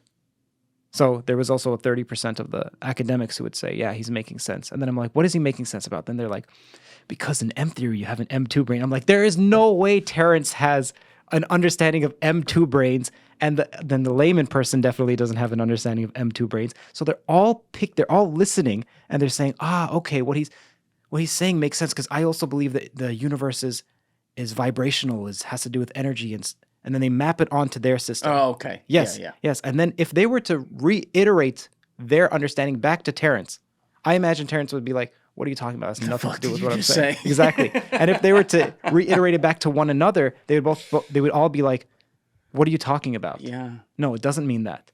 So but each person doesn't have access to other people to ask, hey, I think he means this. And so, I mean, there are some Twitter threads.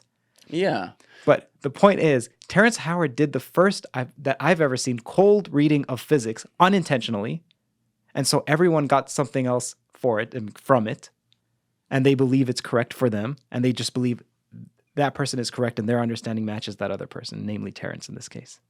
Well, there's a parallel to what you're saying here in our society that we've seen play out, that I think I could take the other side to play devil's advocate on this, with the idea that Terrance is bringing a lot of people into science and getting them interested in it.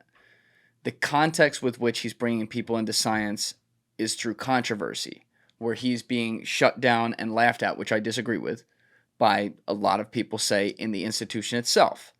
And in bringing in maybe a bunch of younger kids or young adults who are now very interested in science because of him, he is bringing them in under the guise of being on his team or his wavelength of thinking, such that that would include, hey, all these guys who are telling us to fuck off, fuck them. We don't want to listen to anything they say. And the parallel I'm going to draw here is actually in politics with Trump. When Trump came up in 15, 16, he was so entertaining and so larger than life in every way that he brought a ton of people from both sides into politics because of the polarizing figure that he was. And I'm not using this to like take shots at Trump. I'm just speaking like objectively on just the nature of the whole beast around him. Their interest is misguided. So they're interested, cool, but then they come in with that mistrust and distrust even. Or both. Well, from either side, yes, absolutely. Whether they come in hating him or loving him, they're finding some sort of reason to find that distrust. Exactly. I would argue, though, like, I saw a video. This has to be a couple months ago now, 2-3 months ago, where Trump met some kid. I mean, this kid couldn't have been more than 9-10 years old, who was wearing like the Trump hat or the Trump fake hair and the suit, and the kid was like crying, meeting Trump like his hero. And he's around all these other people who are there for, you know, I guess like one of Trump's political rallies or whatever. And I was thinking to myself, when I was 9 or 10 years old, I was worried about being a kid and experiencing life. I didn't give a fuck about politics. And we have now gotten to a point in 8 years, through the fault of both sides, to where people's identity from a young age is now being centered on politics. And it has to do with the fact that they came into it at a time where it was a vacuum and you had to feel strongly this way for this guy or not for this guy, that it broke people's brains. That old Joe Rogan line, he says, Donald Trump broke people. He either broke them against them or for them. And it changed the way we looked at the context of politics itself. So instead of, to bring this back and land the plane, instead of people getting into politics for the concept of being informed and wanting to get into politics, they got into it for reasons of being emotional to try to prevent the opposite of what their favorite figure was up against. And so when I look at science now, I could see a very similar pattern forming where, let's say, just for the sake of argument, Terrance is really wrong about 9 out of 10 things. Maybe that 10th thing he's really onto something, and that's pretty cool, and I like that. And in a perfect world, I'd be like, this is great. But in our mass society, he has now created this bomb that went off that, again, he doesn't control how people respond to him, but institutions responded to him the way they did, such that now a lot of people are coming into the scientific process and being interested in it under the guise of, we got to fight back against the man who's keeping this man down. And so the scientific method itself, which is supposed to be objective, has now been changed. I think that could end up being a problem, and I'm not saying that's his fault. That's right. I agree. Could be. How do you prevent that, though? Because as human beings, we are tribal. Like, it's what we do. Throughout human history, we're always tribal. We're tribal around some sort of cause. Even if a cause didn't start as something that was supposed to be a cause, it becomes a cause, and then people have to take up arms This for world is a miracle. Just this table is a miracle. I know. Me and Danny Jones built it. It was a miracle. These lights are a miracle. These curtains are a miracle, man. Just think about how much went into the lights. And there's an electric system, and people had to invent fluorescent tubes. These are fluorescent? They look, whatever. I forget, but Doesn't we matter. got a fancy computer If system. they're LED, that's even better. Yeah. That's even more advanced. It's absolutely... Sometimes I have to stop myself, because if you just think about it, you can drop to your knees and not do anything about how unlikely and marvelous this all is. By the way, the hermeneutics of beauty would say beauty isn't the same as just happiness being given to you in a soft manner, like Da Vinci's paintings or something akin to that. Mm. But beauty is more, the way that the ancients meant it, is more akin to the sublime. So there's this term called fear of God. Fear of God is the beginning of wisdom. Fear of God, you're like, as a modern person, no, let's go back to that root. What did it mean? It meant respect. Okay, great. Let's say respect for God. I don't want to fear God. Why would you fear God? There's an article called The Dark Side of the Sublime, which talks about threat-based awe. If you experience awe, if you have a respect for what's immense and majestic, there's an intimidating quality to it. So, for instance, a cyclone. You find that awesome. You find it awe-inspiring. And it's daunting at the same time. So if something was truly beautiful, truly sublime, it's not just you're smiling and grinning and laughing. You also have some fear. Neuropsychologically, there is if you feel awe in its utmost, there's a non-trivial amount of threat, of fear inside as well. So the reason I was saying that was because, yeah, I think one of my reasons for not dropping down to my knees, it would be too much. But the point is that there is some gratitude that we have to have.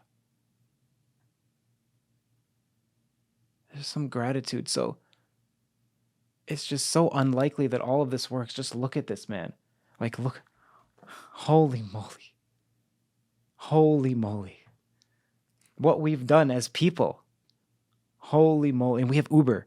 I always thought when I was younger, rich to me would be being able to take a taxi anywhere, because there were just no Uber at that point, and being able to eat at a restaurant whenever I wanted to. And now I can have a restaurant come to me, and it doesn't have to be a local restaurant. And now I could take an Uber at any point I want. I still cringe when there's surge prices and so on. But the point is, like, and I'm still ungrateful. Like, I'm an ungrateful person. Why do you say that? Well, that's a deep question. Why? Yeah. I don't know why. But you just said it. You seem, because for the last 150 seconds, you seemed like a pretty grateful kind of person. You were appreciating my curtains. I could see how much more grateful I could be. Yeah. Yeah. There's 3,000 years ago, or no, 3,000 BCE, or BC, whatever you want to say, is when the first city was founded, the first major civilization in Sumeria. You used to look at people and fear that they're going to rape you and take from you and pillage and plunder.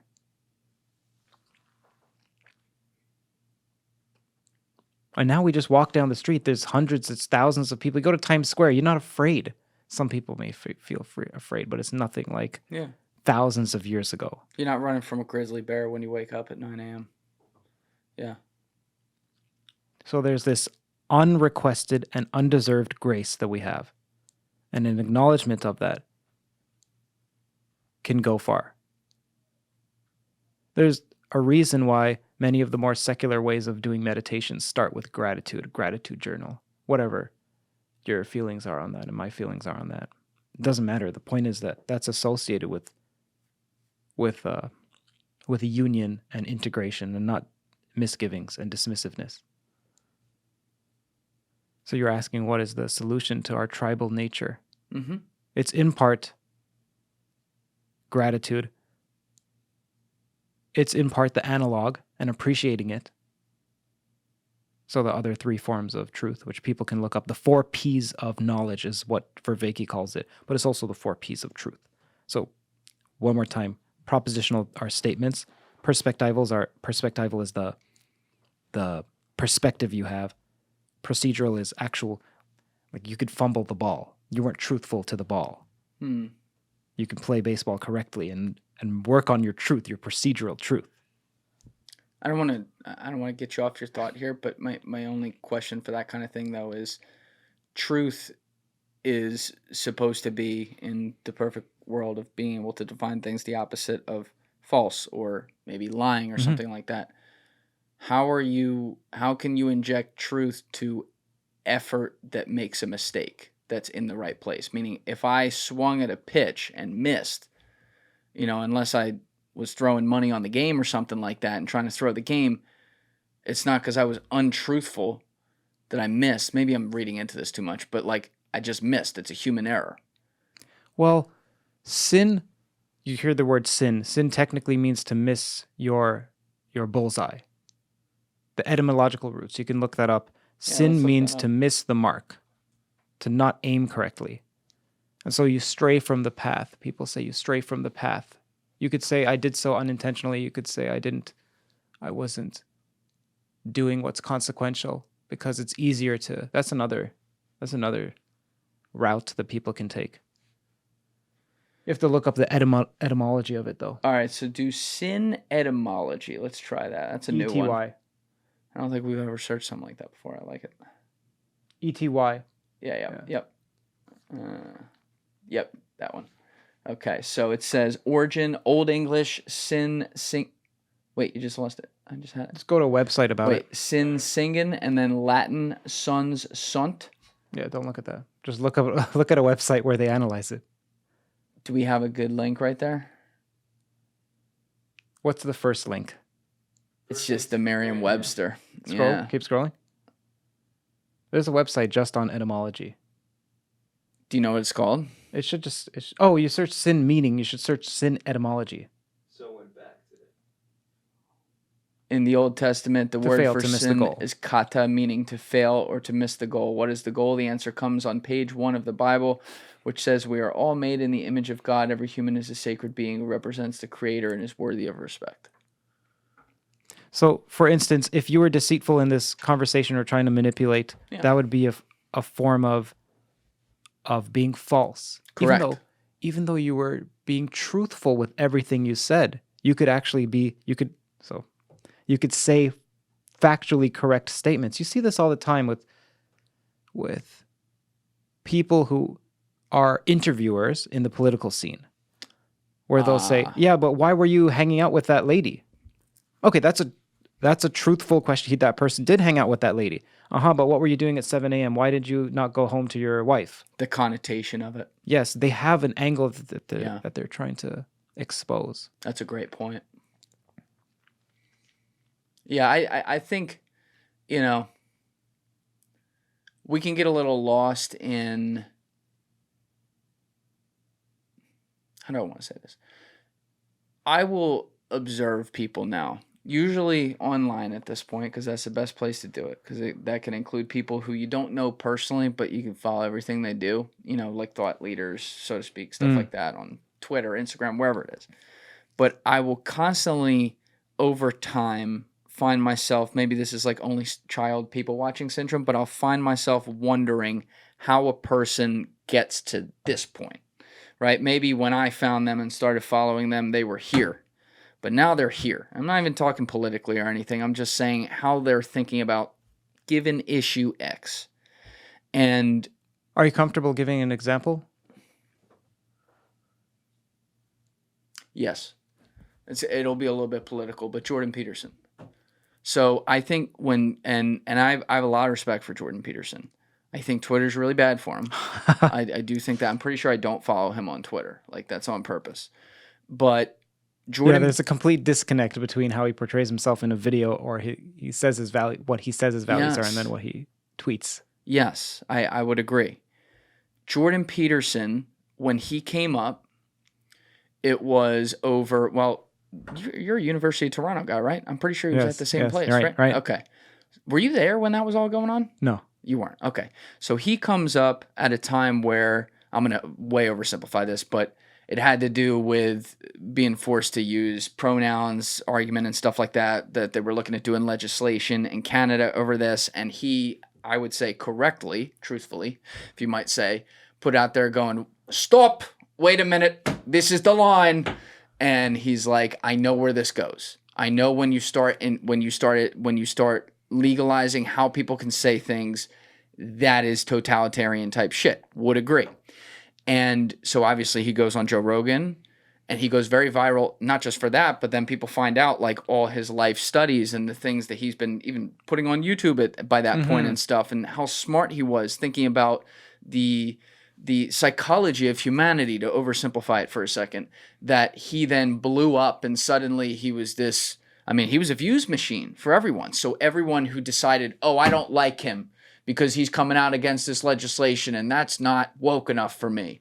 And say the news media were like, yeah, let's get him in here and let's do what? Let's be deceptive interviewers with him, to which he usually schooled all those people.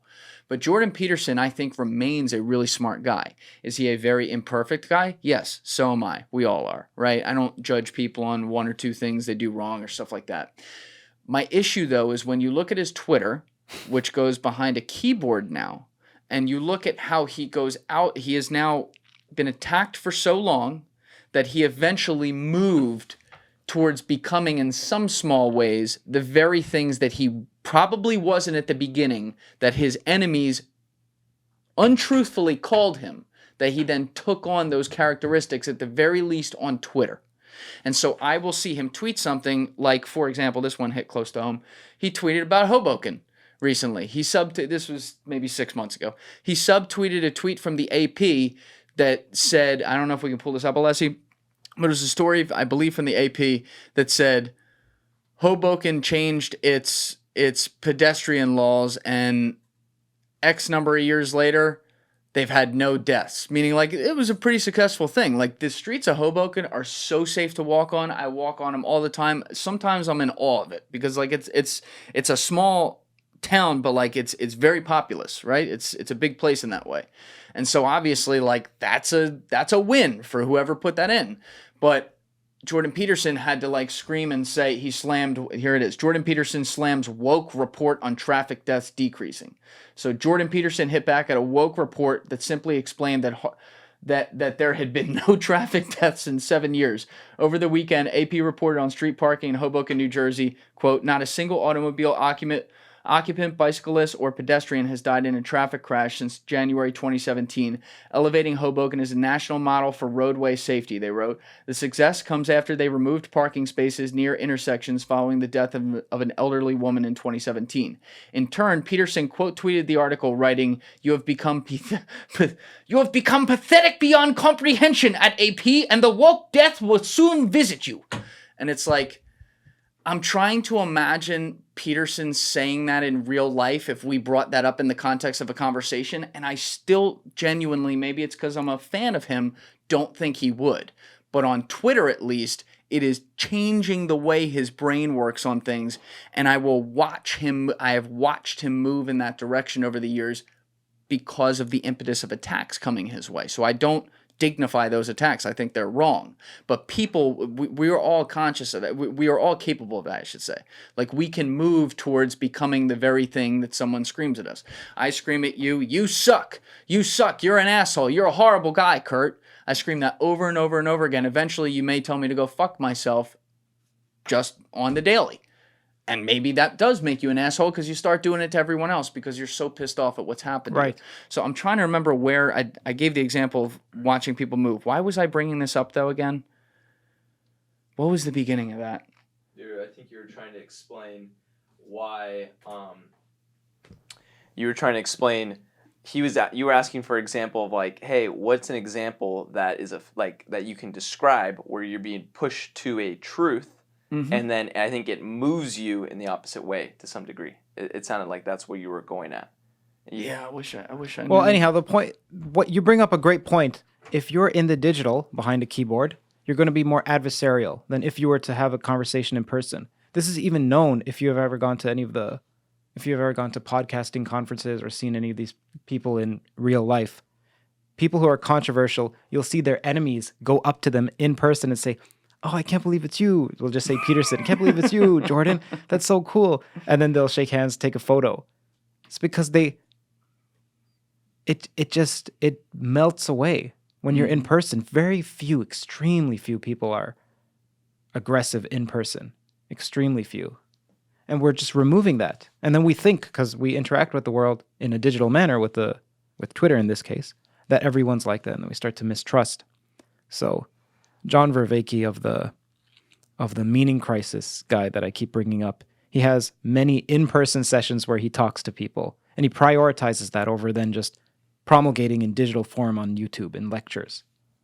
We've talked about him so much today. I want to make sure, in addition to having Curt's channel linked down below, let's have a direct link to like his most recent Vervaeke episode. I think that'd be really cool. I know I'm going to check that out when I'm done. This guy sounds really cool. Peterson said that what you have to watch out for charismatic individuals is if you state 100 statements and you're paying attention because you can't help but do so unconsciously, that you'll notice the crowd is roused by 3 or 4 of them.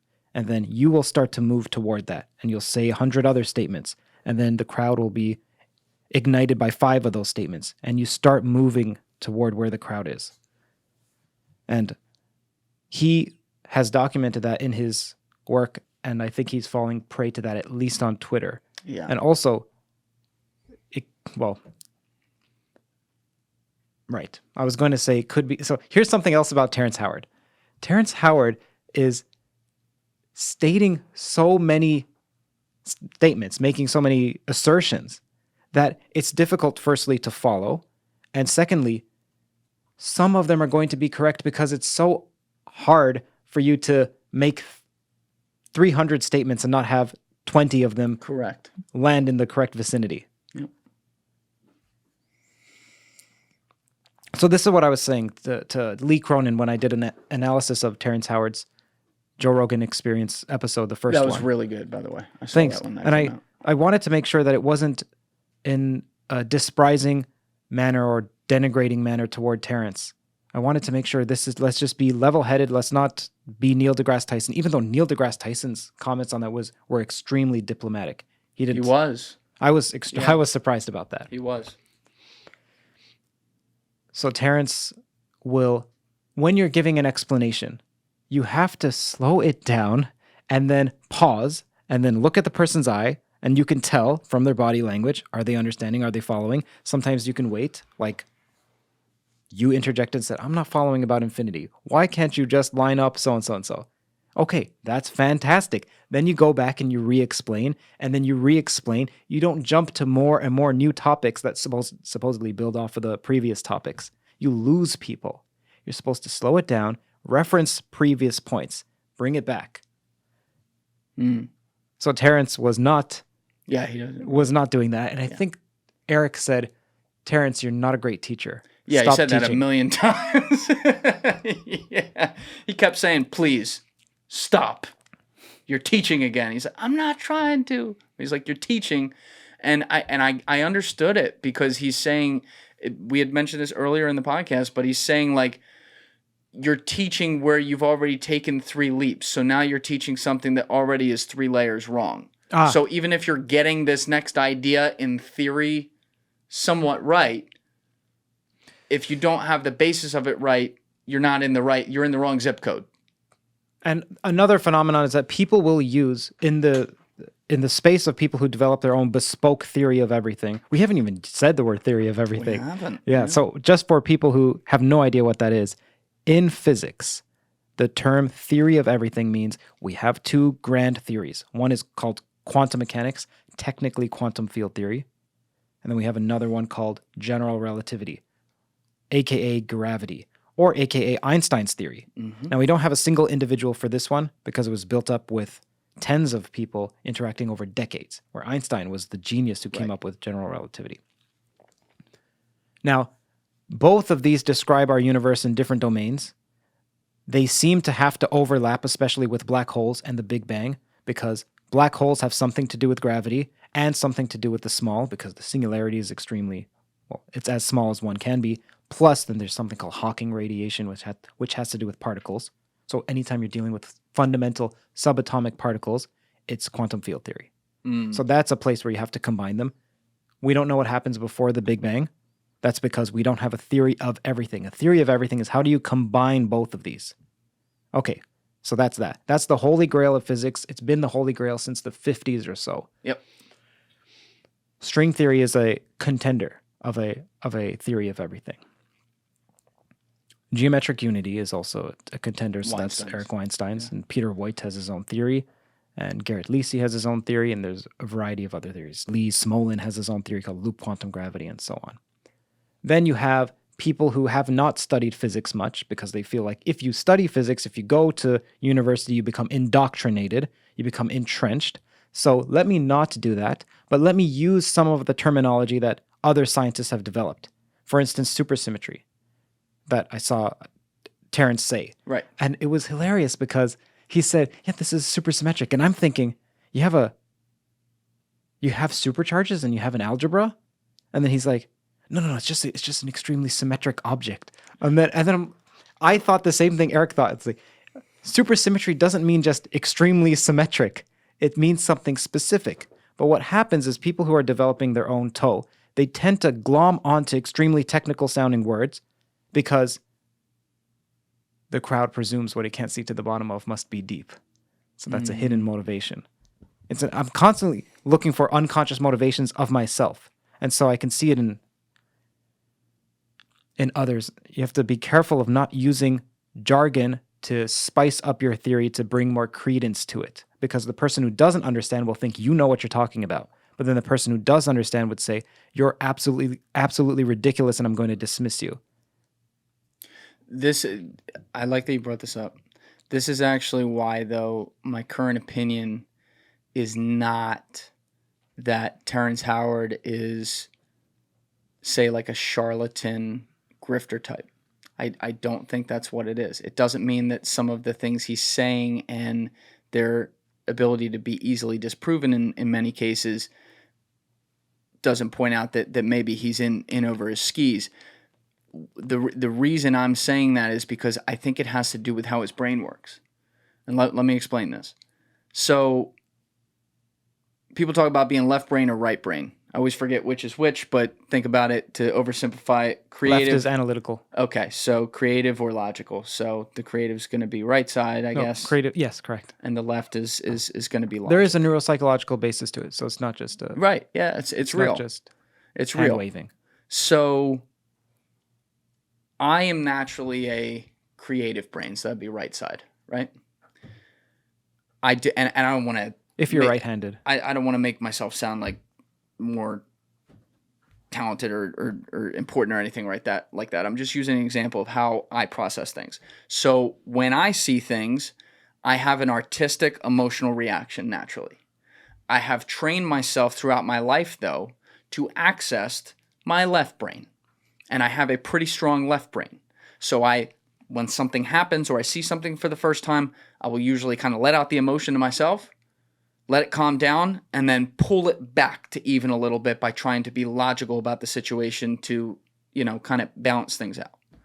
what I have come to realize is that most people, in doing a job like this, I talk with a lot of different people from a lot of different walks of life, both on camera and off. Most people aren't like that.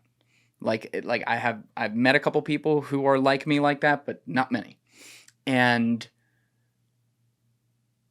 I don't believe Terrence is one of those people. I think Terrence is one of those pure right brain people.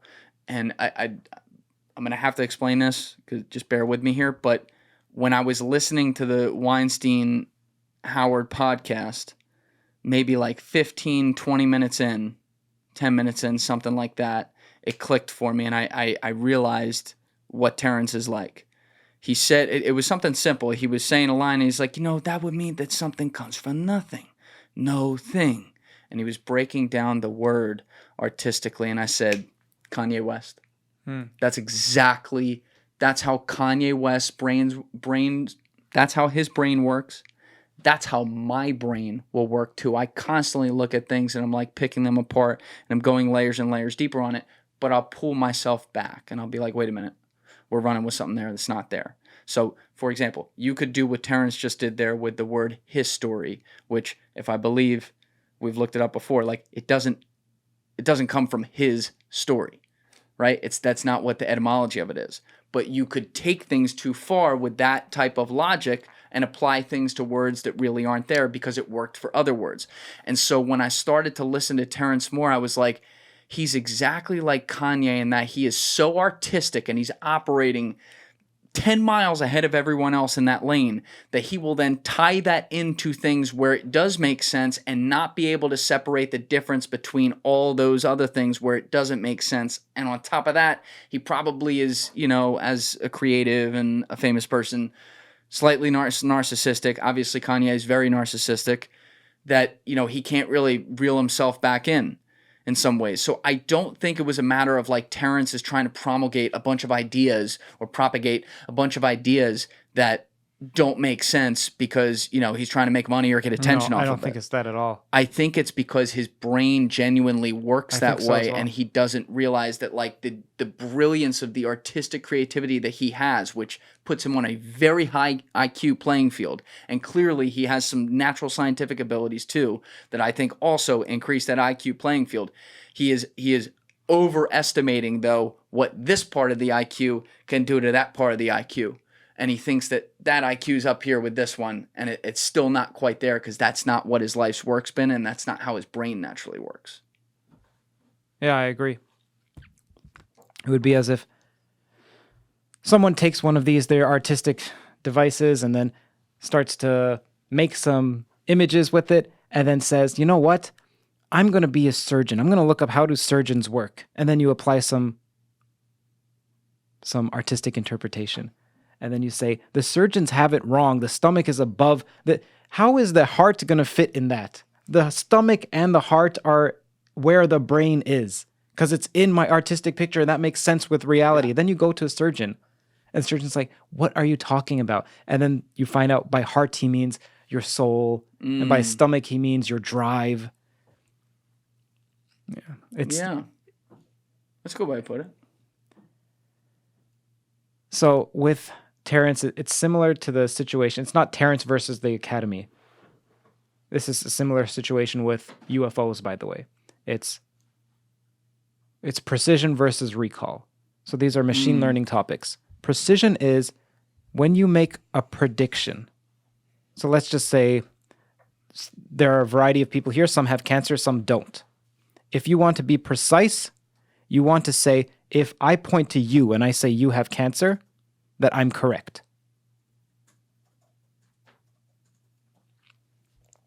Okay, so then the recall person says, I want to get every single person who has cancer. I don't want to miss people. So technically speaking, precision is number of correct predictions over all that you have predicted, whereas recall is number of correct predictions over all that exist. Well, I'll break this down. So a precise person doesn't want to tell someone you have cancer when they don't. So I'm going to be extremely conservative. And that's something else that you can ask Neil deGrasse Tyson.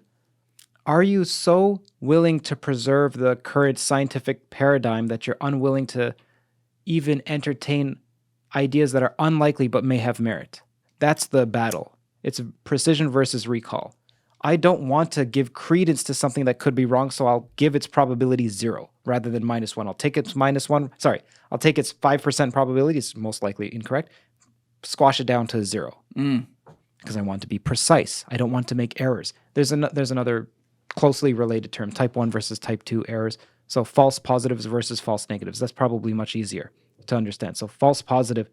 I don't want to tell Alessi he has. Did I pronounce that correctly? Yeah. I don't want to tell you have cancer as a doctor and you don't.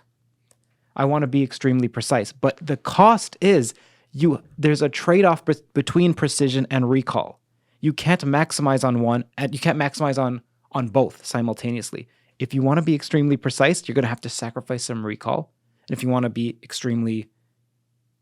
to recall plenty, you have to lose your precision. So another example, Tylenol. They hear one report, oh, someone got sick from Tylenol. What do? They technically recall them all. They're not thinking, how do I be precise and only take back the 3 Tylenols that are contaminated? No, they're like, I can't afford for this poison to spread, so let me recall everything. So now they're safe, but they've lost their precision. Okay, so this is a battle between precision and recall, even in the UFO scene. We don't want to tell a pilot, yes, you've seen something legitimate, because we don't... Oh, I've lost it. Oh. Don't you hate when that happens? Yes. Okay, so let's stick to false positives versus false negatives. Okay. For the cancer people, the people who are watching, they're like, look, I would rather you give me a false positive. I don't want a false negative. What is a false negative? If I have cancer and you tell me I don't, that's a false negative. Yeah. I would rather a false positive, because then it's such an important issue that I want to go get tested. I would rather be told I have cancer and then find out I don't have it, than I be told, no, you don't have cancer, and I go about living my life and I actually do, and then I die. I'm going to oversimplify this, but you could say over preparation versus under preparation. In a way, right? Sure. Okay. So if you have an issue that's extremely important, this is something I was talking to Neil deGrasse Tyson about. If you have you can't just take probabilities bare. You can't just say this has a 10% probability of being correct. It's low, therefore we don't pursue it. Something like that. Because you also have to take into account values. So for instance, if you were to walk with this cup to the kitchen, you would walk at an almost ordinary rate, say 3 meters per second. If this was boiling water, the same level, you would walk much slower. Why? Even though the probability of spilling it is the same, because if you were to spill it, you would burn your hand, you would drop this. Oh, okay. I was thinking like my hand would be burning, so I'd be running over there trying to get rid of it. Okay, But another I issue, got another you. way of saying this is if you're driving up a hill on your car, are you going to drive on the left-hand side, on the opposite side? No. No. It sounds ridiculous. Why? Even though you've been driving on this road for 2 hours and there's been no one. You think, well, let me go. No, because even if it's a small probability, you can kill yourself and someone else. So there's a value. There's a small probability, but you also need to take into account the value. So when I was speaking to Neil deGrasse Tyson, I was telling him, you can't just speak about probabilities. You also have to take into account that this is an extremely important issue. One of the most important issues. Firstly, there could be new physics here. Secondly, one of the questions that consumes us is, are we alone? And so it's a valuable question. It does matter that the probability is low, but you have to take both into account. Yes. Agreed. I even had a bet with him, by the way. You have a bet with Neil deGrasse Tyson on aliens? Yes. What's the bet?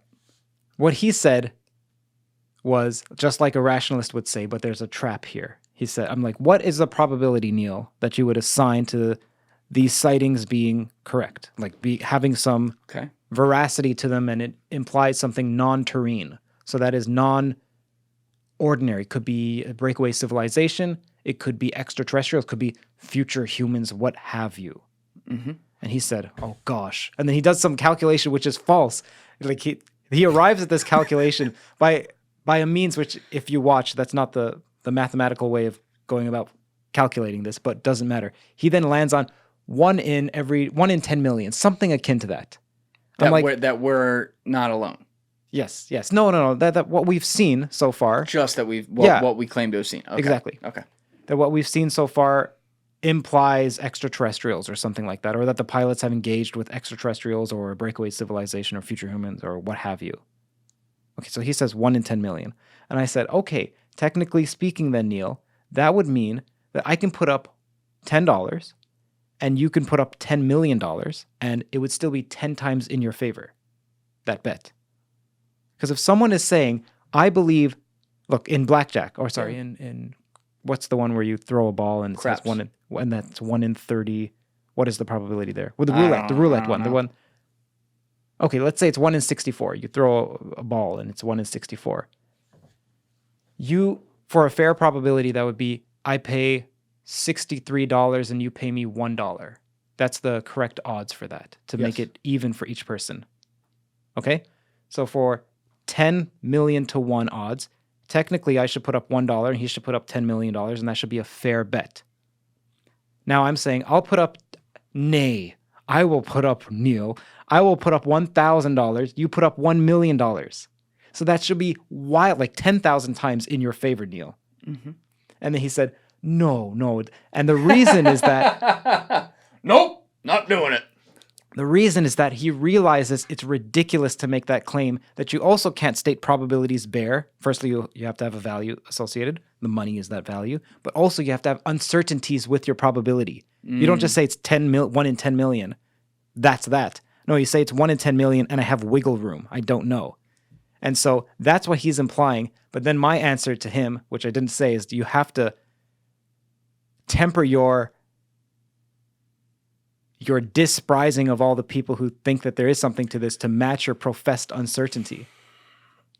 You can't just say, hey, I'm uncertain, but you're a ridiculous person. No, if you're uncertain, then they may have something correct. Yeah, I think I think a real difference here that's a bad look for him is that what's being talked about, while it relates to science, of course, because it would scientifically be very interesting if there were other species, particularly those who had been here, it also relates to things that are based upon implied experiences that people have claimed to have seen or whatever. And I think shutting that down is something you can't do. Where I would have a bigger issue or less of an issue. How do I want to say this? Let's pull it back from UFOs for a second. I want to talk about that. We're going to get there in a minute, but just pull it back from there for a second. Pullback is a great word, by the way. If that's going to come up if you ask me to explain some string theory or geometric unity. Okay. The pullback operation. Okay. That's another star. All right, we'll put the pin in it. But if someone walks in, like a Terrence Howard, walks into Neil deGrasse Tyson's office, didn't spend any time in school studying all these things that not only did Neil spend in school, but then afterwards remained around academia and stuff and studies this and has been a part of this, working his ass off on his whole life, but comes in with all these ideas to break the entire foundational part of the science that Neil knows. Ironically, this was one where Neil was very measured, I would say, in his reply, but I understand in the context of a way lesser example, but like I learned every single thing in this studio to be able to do this and what equipment to use and exactly how to use it perfectly. I sit here to this day on podcasts and I master audio while we're doing it. If somebody who had never touched a machine like this, had never even listened to a podcast, walked in here and suddenly told me, no, I know the better way to do all this that breaks every rule of how audio production goes on, my reaction, my natural reaction will want to be like, shut the fuck up, you moron, right? And so I think Neil has that reaction on things, which can then, unfortunately, cause even stronger opinions from the other side, which is not good. Now, let's come back to aliens, though. On something like this is now even beyond science. This is where we are injecting all different people from around the world who have had interesting experiences. Doesn't mean they're true. I'm not saying that. But for Neil to be so dismissive of it, where it's beyond just like a mathematical question, which he turned it into, but it's beyond that. It's also like human experience and what this could or could not mean is very disappointing. And it does feel like, and I like Neil deGrasse Tyson, but it does feel like there's an attitude deeply rooted.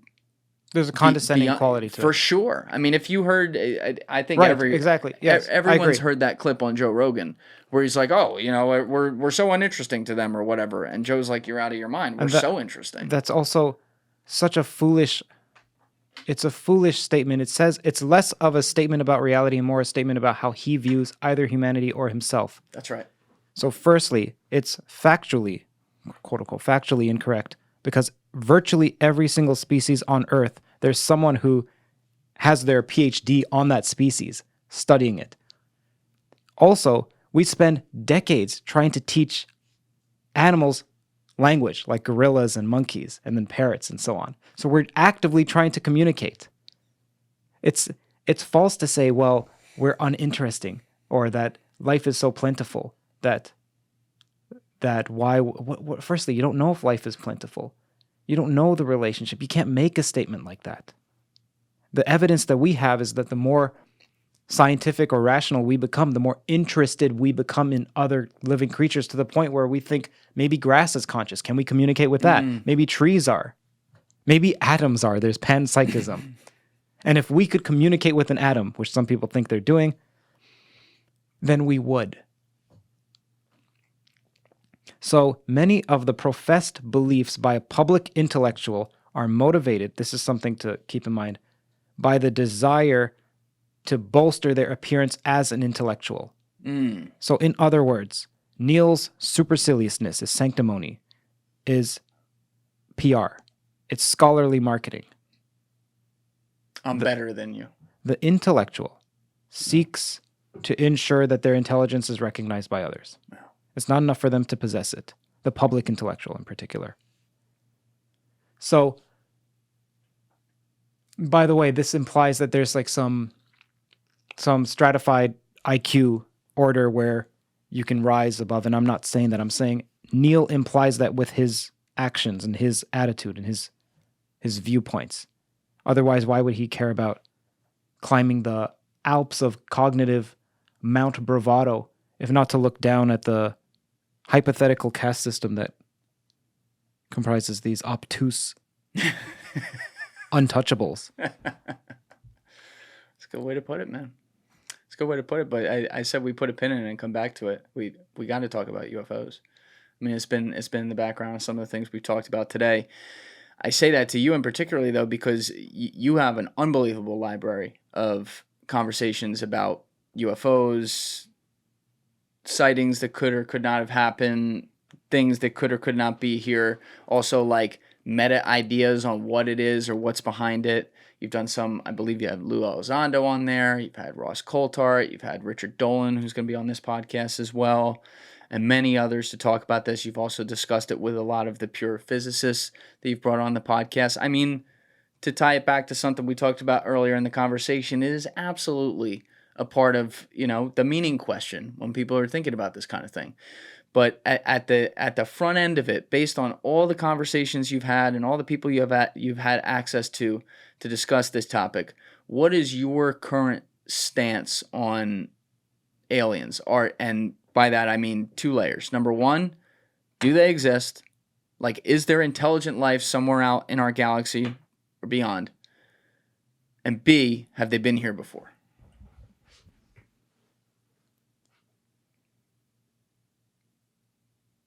My honest answer is I don't know. And it's the most humdrum answer. When I speak to people, they want me to buy into some reference frame, like a threat-based reference frame, or that it's a benevolent other being reference frame, or it's a breakaway civilization, or it's future humans, or it's past civilization that has emerged and it's just some drones that are coming about. I don't know. People get upset when you're not believing their viewpoint. Yep. I don't know, man. I've been jostled around so often in my head with different views from almost each person has a different theory, and it's quite unnerving. So I gave the example of reference frames or coordinate systems. In math, there's also something called a chart transition function. So that is when you switch reference frames. And I've had too many chart transition functions where my brain it's too rattled on this subject. I can't make sense of it. Who do you think has had the most compelling takes on it? Not necessarily that you agree or disagree. Kevin Knuth. Why? So Kevin Knuth, I haven't done the calculation. I've seen him do the calculation, but I have to verify it myself. And that's also something else that separates a potential Terrence Howard from someone who is someone who does math and physics from the academy, is that I wrote on Twitter, I said this thing that said, shut up and calculate, which is a quote from physics. Shut up and calculate is less than speak up and understand. Now, many people would like that, but the point is that in order to get to the point where you can speak up and understand, well, forget about the speaking up. To understand, you have to calculate. You actually do have to shut up and calculate. You don't have to shut up, but you have to get your hands dirty. So I haven't gotten my hands dirty with what Kevin has said, but he did some calculation about if a craft, whatever this craft is, was to emit radiation at this pulse, which it should, because if it was this mass and this size, it should, and it would be in the UV, I believe, post UV, then it would shut off cars, and it would shut off cars at a rate of 12.5% because of some reasoning. Somehow the way the engine works, if you get a pulse that's of that frequency, would shut off 12.5% of the times the cars. And then he's like, and if you look at the library of reports, it turns out when craft leave, there is the reports of sometimes cars are shut down. And what is the rate? You can do the calculation. Oh, it's shit. 15%, which is close because there's an error bar. So I'm like, that's super interesting. However, I don't know if that's a retrodiction. It's always easy to come up with what you think of as a prediction when you know the facts.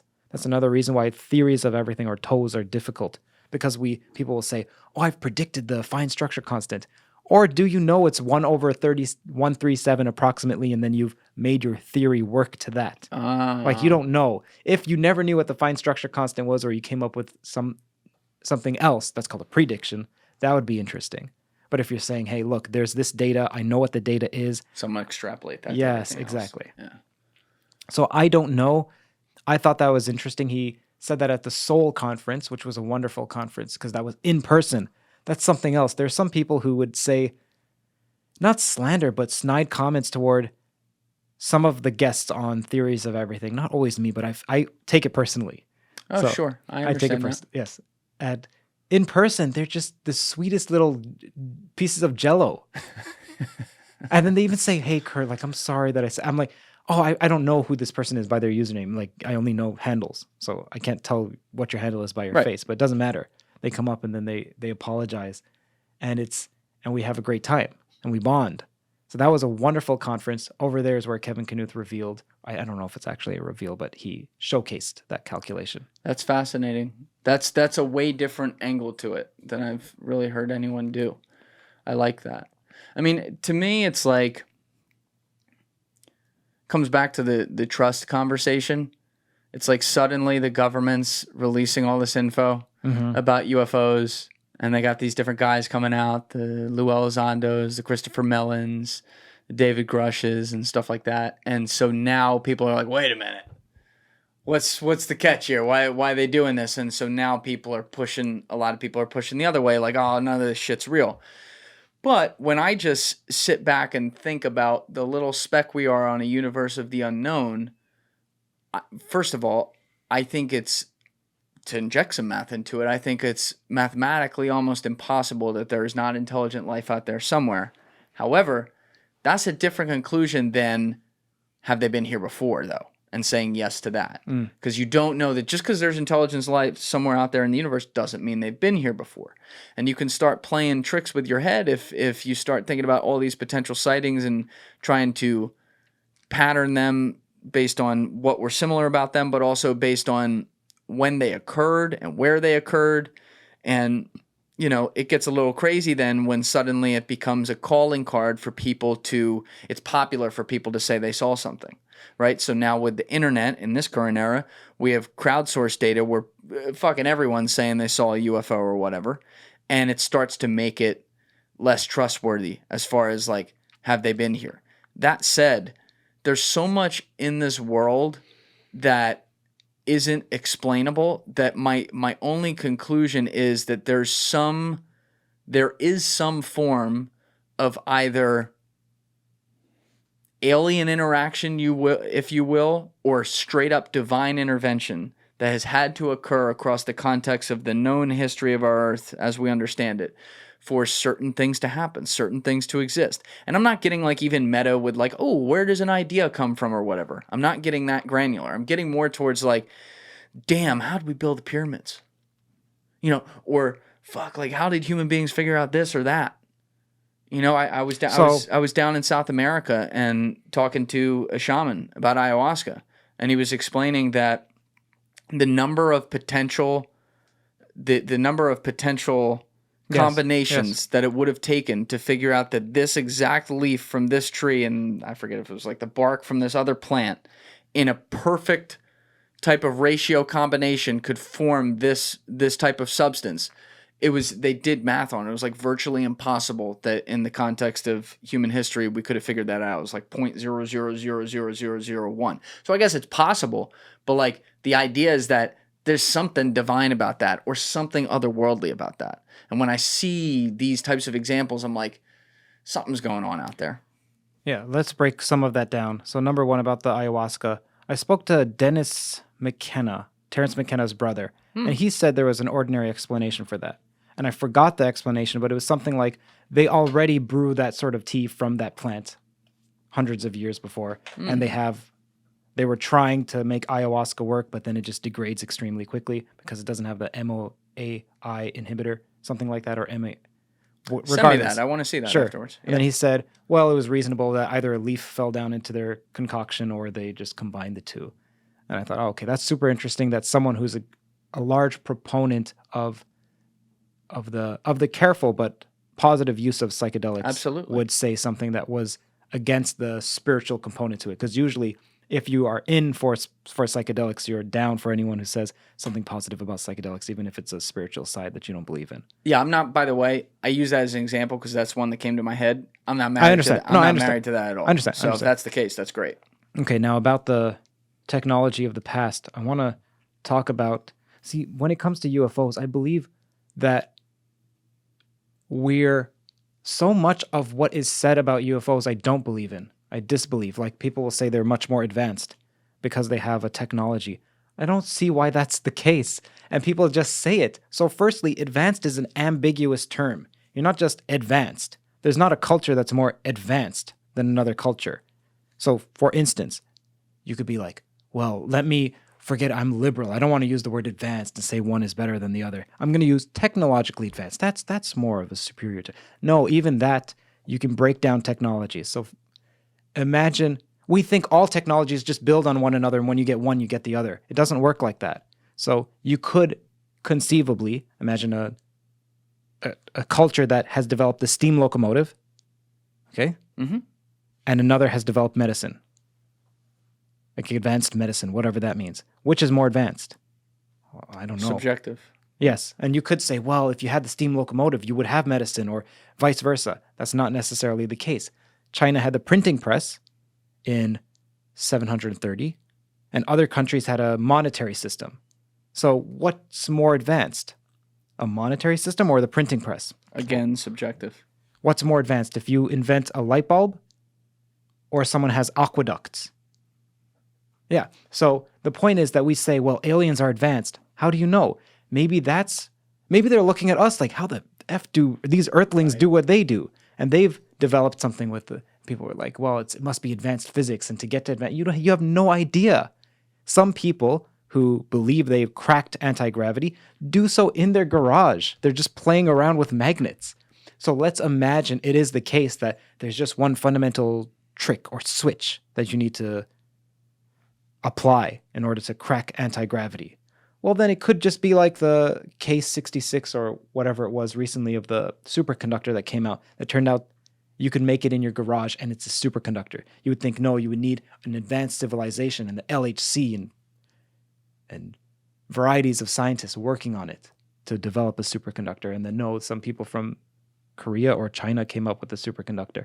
Turned out to not be the case, but it was close to being the case, and like it was a whole sensation, almost like Terrence Howard at the time. It wasn't close. It conceivably could be that a superconductor is something that you can make in your garage. So maybe it's the case that that anti-gravity is something you can make in your garage. I don't believe that it's necessary aliens are more advanced. And so I don't buy when people like Neil deGrasse Tyson say, if they're so advanced, why did they crash? Oh my gosh. How do you even know? There's so many answers to that. What if this is a temperamental machine? It's a miracle 1 out of 50,000 of them works. And they're getting 30,000 out of 50,000 to work. So they're geniuses. Could be that. It could be they don't care about them like we don't care about drones and we send them into fire, into lava. And so they just break. We don't care about drones. It could be that. It could be we think it's like a ballpoint pen. It's unbreakable technology. It could be like Google Assistant here, where I've said, Google, turn off my Nest. It's like, okay, playing Addams Family on Netflix. I'm like, oh my gosh. Google, turn off the living room light. Okay. Calling your friend that you haven't spoken to in 10 years. Now you have to explain why. Geez, okay, whatever. It could be extremely temperamental technology. We have no idea. Or it could also be simulated in the sense that, let me expand upon that so you understand.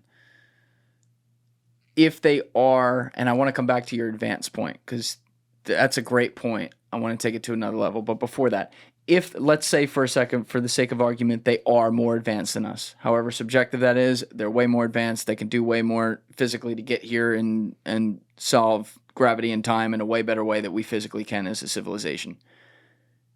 If their technology was so advanced that it was mistake proof, meaning like it wouldn't crash, like it just wouldn't crash.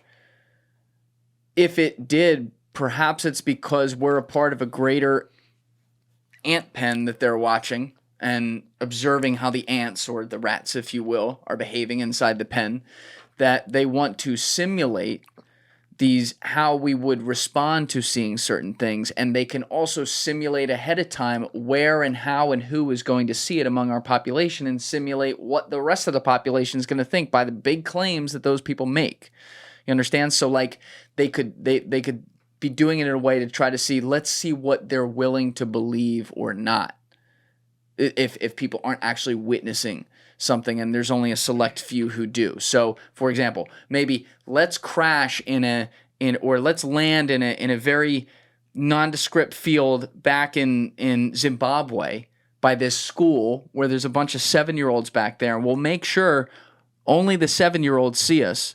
And then it'll be this big story, but people will be like, wait, did these 7-year-olds really, 6-year-olds really just see like aliens, floating around on logs in 1994 in the Zimbabwe incident, or did they not? And therefore maybe the aliens are trying to look at how society responds to such a claim.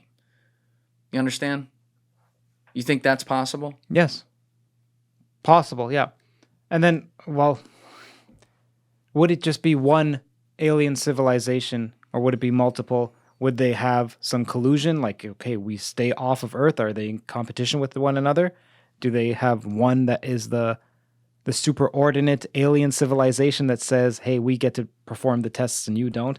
I don't know. Yeah. But much of what people say as just, hey, here's how aliens operate, I think that's not how it is. It can't be that. So, for instance, people say that they're following cars to intimidate cars. It could also be that they follow cars because, for whatever reason, that's their locking mechanism. That in order to then shoot off, much like you need in Sonic, the video game Sonic, you need some head start, and then you start to roll faster. It could be for whatever reason, however they operate, it's some locking mechanism, and then they go away. And we think, oh my gosh, they're following us to give me a message. No, they just needed something moving so that they can... That's right. Yes, they can lock onto it. Another one is you mentioned that Egypt could have been advanced, and ancient Greece could have been advanced, and there was some orrery, a way of measuring the stars, the celestial objects in the sky that was advanced, that almost like a watch, had many gears and pulleys and so on inside it, way ahead of its time. Yet they died, and so it seems like technological advancement isn't sufficient.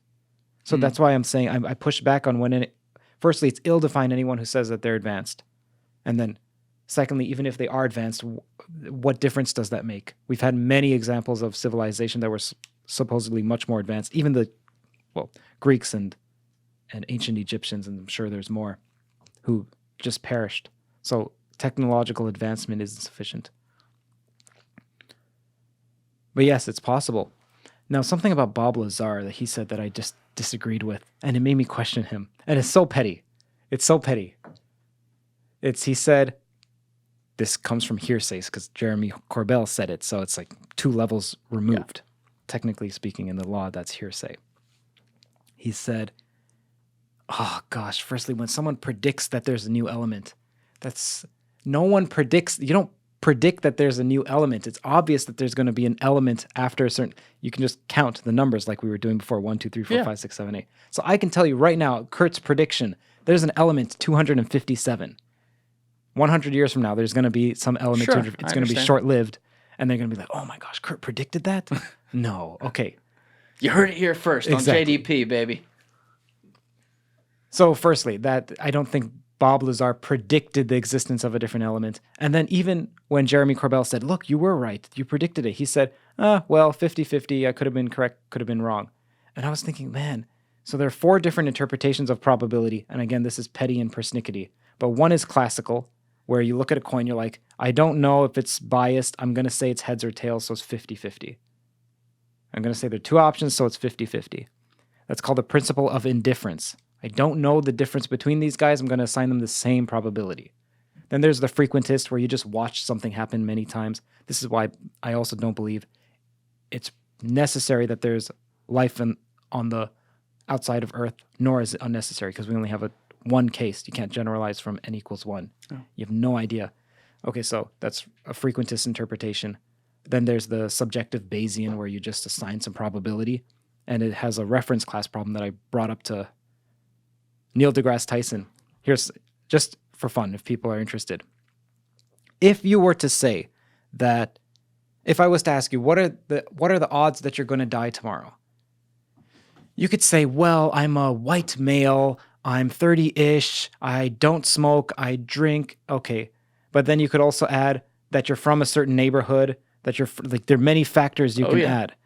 So what you want to say is, I am one of some example. I am this guy, and then I have to put something in the denominator in order to get the probability. I have to put something over here.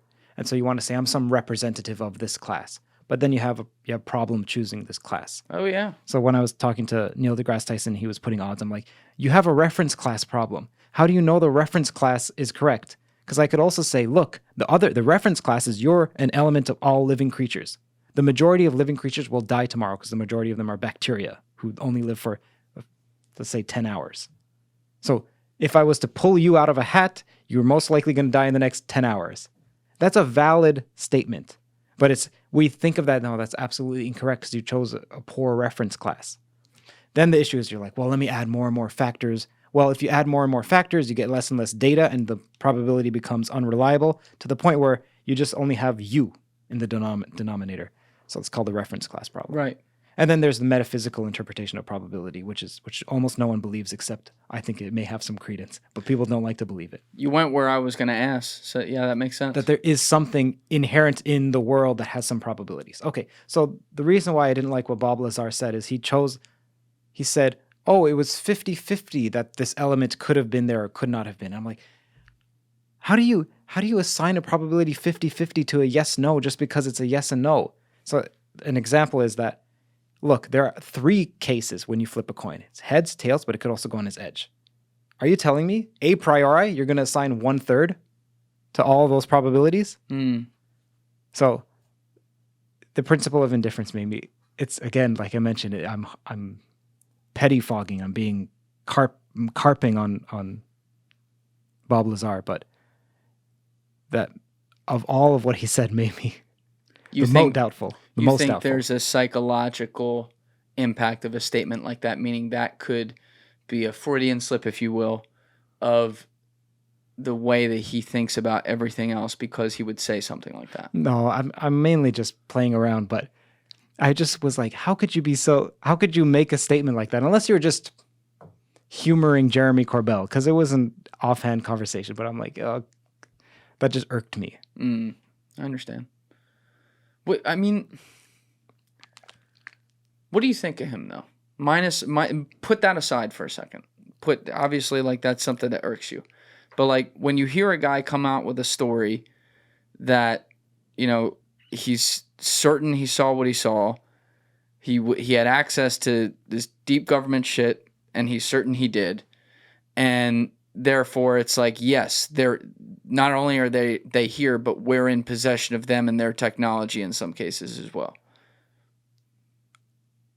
I don't like to give opinions on people that I haven't spoken to.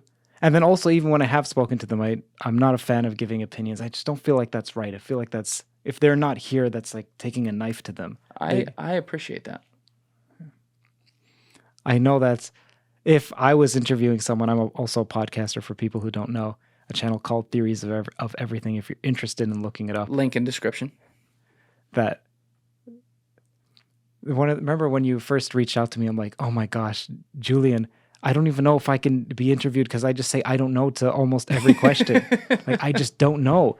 And it's going to be arid. It's going to be just a boring podcast, a tedious podcast. This has not been in any way boring. Well, I have not. I've only said I don't know 2 or 3 times. Yeah. Yeah. So there's that. I liked your Kaku conversation, by the way. Your Michio Kaku conversation. Thank you. He was awesome. He was a real, the guy. Obviously, like, there's a lot of arguments around string theory and stuff like that within science, and righteously so. Science should be worked out in that there should be different factions trying to figure out which idea is better. And so he's always caught in the middle of that. But what a humble guy and true gentleman and total machine. I mean, he's like 77 years old now, I think. 77, 78. And I'm telling you, that podcast was 3 hours long because I had to stop. Aha. He would have gone for 12 hours, man. He came down. I was still in my parents' house at the time. He came down on a Saturday morning. He's like, okay, let's go. And he's just a total all business machine. It was really, really amazing to watch, but it was very cool to pick the brain of a guy who's got a lot of ideas that people fight over, but also is, definitely true brilliance defined. So now I don't, okay. Well, I had some negative comments, and that's okay. I don't know if I should, not about you, but about him. And I just had said that I don't want to say anything negative when someone's not here. So I understand how you think. Okay, I'll just tell you about what he said that I disagree with. Please. It's not negative about him. I don't agree with what he said. You're not attacking him. Yes. No. People know where your heart's at. He said, people don't dislike string theory. People dislike string theorists. And that's different because string theorists are extremely bright and they know it and they're arrogant. Okay, that's a generalization. It's generally true. I just spoke to Kamran Vafa, who is the head string theorist at Harvard. He's the head of the theoretical physics department, the chair. Okay. People say string theory is the only game in town. That sounds like something that people from outside the string community would say to capture the sanctimony of the string theory people, but it's not something they would say. It's something you tell them, hey, you guys think you're the only game in town. Yeah. No, they say that. Kamran Vafa explicitly said, and other string theorists like Brian Greene, and I don't know if him on my podcast, but other string theorists have said, it's the only game in town. If you're working on something else, you have a low IQ and you're ignorant. That's their view. That's a problem. People string theory is fantastic. I did this 3 hour, so I did a deep dive that I thought would only be 10 minutes to 20 minutes. Then the script went up to 30 minutes, then 1 hour, then 1.5, then 2, then 2.5 to 3 hours long. And I had to cut material. where I did a technical deep dive. It's called the iceberg of string theory. Because few people, including myself prior to this, I would just criticize string theory just because I'm spouting an opinion that I've heard from other people. Much like the hermeneutics of beauty. People spout that and they don't realize they're just living off of the dead matter of Nietzsche and Marx and Freud. And they think they're thinking for themselves, but they're just these little parasites on someone else's body. I'm a critical thinker, and everything just comes fed to them from some unknown source. So I was similar with string theory until I started to look into it, and it's fascinating. It is a fantastic mathematical framework. It's elegant, it's natural, it's in some ways beautiful, although I wouldn't use that term.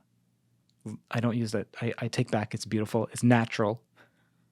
Real quickly, just for people listening, I know a lot of people out there know string theory. They've known it from previous conversations I've had on here, but can you just quickly define it for those who are listening for the first time? String theory says the way that science worked before was we have objects here, and then someone said maybe they're atoms, and then Einstein showed there is a way that you can actually test for atoms. Okay, so then we're like, okay, objects comprise atoms. And then you find out what we thought of as an atom isn't. Atom actually means like indecomposable. You can't decompose it. You can. It's called subatomic particles. Okay, so let's say you have an electron. Is an electron fundamental? The string theorist would say what you think of as a point particle is actually either something that should be modeled as a one-dimensional just curve or a loop. Okay, so closed string versus an open string. That's string theory. That's the genesis of string theory. Now, why is string theory so lauded, so liked in the mathematical physics community? Most people would say it's sociological and it's reasons of power. This is Eric Weinstein. Sabine Hossenfelder would say something similar. The way that I view it is different. Physics is like whack-a-mole. So in other words, there are different problems that come up. Okay, so I'll give you an example prior to string theory. So Dirac, or I can give you an Einstein example or a Dirac example. Which one would you like? Can we do Einstein? Sure. Is that cool? Yeah. So Einstein said, okay, I have this idea. Acceleration and gravity are the same. It's called the strong equivalence principle. It doesn't matter. Acceleration and gravity are the same. Cool. I have that idea. Okay, problem. How do I make this work with a scalar field? He wanted something called a scalar potential. What that is, doesn't matter. Okay, he wanted it to work. So that's like a little mole that comes up. He whacks it down. He says, okay, maybe the reason I can't make this work is because I relied on space-time, my previous theory, and I need to go back to space. It was a mistake to unite space and time. Okay, but then problem crops up. You have to introduce a variable speed of light. So then he's like, okay, let me knock that down. Forget about scalars. Let me introduce tensors, a different mathematical object. So then you don't have conservation of momentum. So he's like, oh, shoot. Okay, I have to add some other term now. You knock that down. And then all of a sudden it's like, okay, no,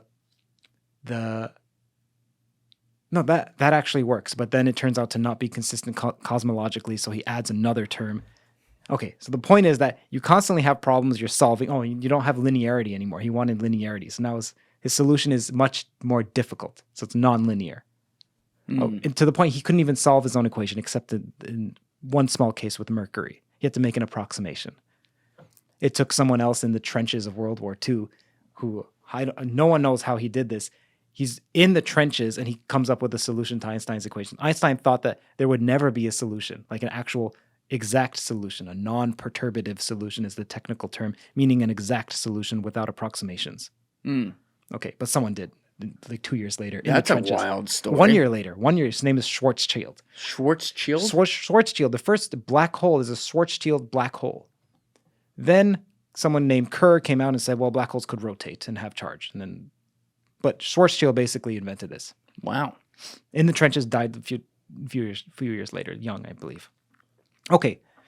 Dirac also had something similar with whack-a-mole. So he's like, okay, I don't like Klein-Gordon's equation, which is Schrodinger's relativistic equation. It means Schrodinger plus Einstein equals Klein-Gordon. Yeah. Dirac is like, I don't like that. It has negative energies. So it's maybe the problem. Okay, he knocks something down.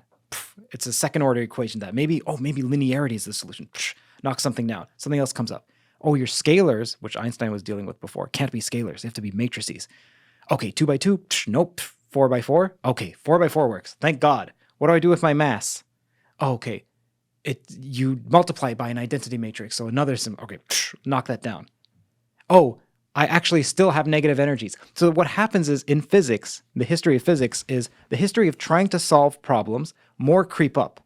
And so your theory becomes more and more tortuous, and then you knock more and more down. So to protect it. Yeah. So because you have some idea and you're exploring and you don't want to abandon it. Okay, now string theory comes in. Why is string theory successful? So string theory came about from there were a collection of particles called hadrons. And there was no organizing principle. So you just throw them all on the desk and you're like, well, how do I make sense of these? Where do these guys come from? Turns out these can make... Okay, here's one way of thinking about it. So let's say you have a circle here. You have a circle. Imagine there's just two axes, mass and spin. Mm-hmm. And you plot them and they all align on the circle.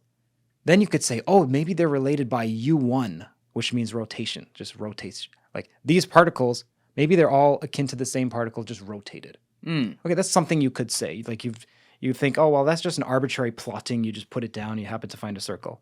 Okay, but that's sometimes how physics works. So you put these hadrons on the table. Turns out you don't put them on a 2D plane. You put them on something higher dimensional, and you realize it's not the group U1. It's not a circle group. It's something called SU3. What is that? Doesn't matter. It's just some rotation group. Okay, cool. So that's a solution. Great. We've found a way to model particles, SU3. Okay, now what? How do we calculate with this? That's called the amplitude, scattering amplitude problem. Okay, so Veneziano comes up with something called the scattering amplitude for SU3. Okay, but then the problem is, well, that's a solution. The problem is, how do you interpret that amplitude? So the solution is, oh, maybe there's strings. Then the problem is, and now I'm skipping because it actually didn't work like this historically. It was abandoned and then came back, but this makes the narrative much easier. Understood. Problem is, those strings have to operate in something like 26 dimensions. Okay, problem. Then another problem is that they're just bosons, these force-carrying particles, like enforcer particles, that come about and tell you must do something. They're bullies. They're these bully particles called called gluons in this case. Yep. No, sorry, not in this case. Something else. I'd be stopping you every half sentence if we were asking follow-up questions. Okay, great. Some of this, as long as it's staying broadly followable, which I think it is, we're okay. And but for people out there, I just don't want to be cutting. I will simplify. This is super simple. The point is, it turns out in order for string theory to work, it needs to be 26 dimensional, and it only had bosons at this point in the story. Okay, why don't we add something called supersymmetry? So we knock it down. Okay, cool. Problem. There's still many types of string theory. And now there's 10-dimensional, not 4-dimensional, but it's some progress. Okay, solution, you combine some heterotic strings. Okay, problem, we still have 5. And we have gauge anomalies. Gauge anomalies mean it doesn't matter. It's a problem. Okay. Then something else happens in 1984, Greene and Schwartz mechanism, meaning that you have a gauge anomaly. You have an anomaly. You've heard this about Eric Weinstein's theory. It has an anomaly, a so-called anomaly. To me, the fact that a theory has an anomaly isn't a point against the theory in the same way that string theory had an anomaly, and it just required people to work on it to find a clever workaround. So Greene and so string theory was abandoned for a couple of years because there was an anomaly. When was that? 1981, 1982. And even Ed Witten found an SU2 anomaly and then a gravitational anomaly. He wasn't a string theorist before. He was working in various fields, and what he got the Fields Medal, the mathematical version of the Nobel Prize for, isn't string theory. Many people think it's string theory. It's topological quantum field theory. It's working with something like knots and then relating that to quantum fields as well. It was a genius. And he just, after that, he continued to come out with more and more and more and more. Oh my gosh, man. We can talk about that. The point is, Greene and Schwartz canceled the anomaly. Then it turns out, okay, well, how do we still have 5 flavors. Okay, we make it to M theory. Okay, but then how do you perfectly describe M theory? Okay, you need matrix models. Okay, but now we're still in ADS. Blah, blah, blah. That's string theory. It's that there's these guys that crop up, you hit them down. So now, how is that a reason for it to be valid. Like, why does that mean that it's powerful? It doesn't. What's different about string theory is that sometimes when you knock down these little gophers, Yeah. there's a ding, ding, ding, ding, ding in the background. And you look, and it's mathematical gold. So when you're working with string theory and you're solving some problems, all of a sudden some new field comes up called mirror symmetry that you had to invent in string theory. And it has so much mathematical insight to it. So much that in 1994, this guy named Maxim Kontsevich makes homological string theory, another huge field, which then comes back to string theory. Hit down another one. Ding, ding, ding, ding, ding. Vertex operator algebras. They Ding, have ding, to ding, keep ding. creating Yes, buttresses. to hold it up. Gromov-Witten invariance. Ding, ding, ding. Thomas Donaldson invariance. The only time that's ever happened in physics is when there was something to it, like with Dirac. Ding, ding, ding, ding, ding. Dirac operators years later came about. Index theory. Ding, ding, ding. Einstein. Riemannian geometry in the whole field. Well, that was developed before, but he helped. He helped it. So string theorists will look at the other competitors to TOES, like loop quantum gravity, and they'll say, what have you produced? Come on, guys, let's be real. You say you have a quantum theory of gravity? Show me matter in your theory. You just have a quantized, and show me something interesting mathematically.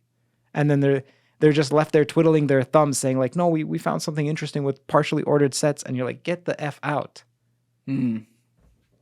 Why do so many brilliant people subscribe to it? I mean, Brian Greene's the guy I'm trying to get on the podcast.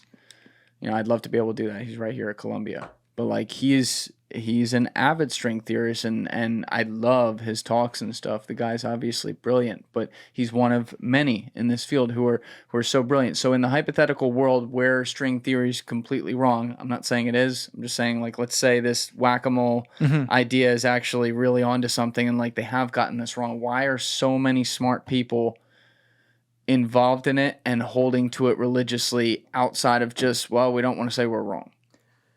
Now, I don't know, but plenty of it has to do with the publishing, the way that publishing works in the universities. In order to be hired, so firstly, you get hired you get your PhD. Here's how it works. You get your undergraduate degree.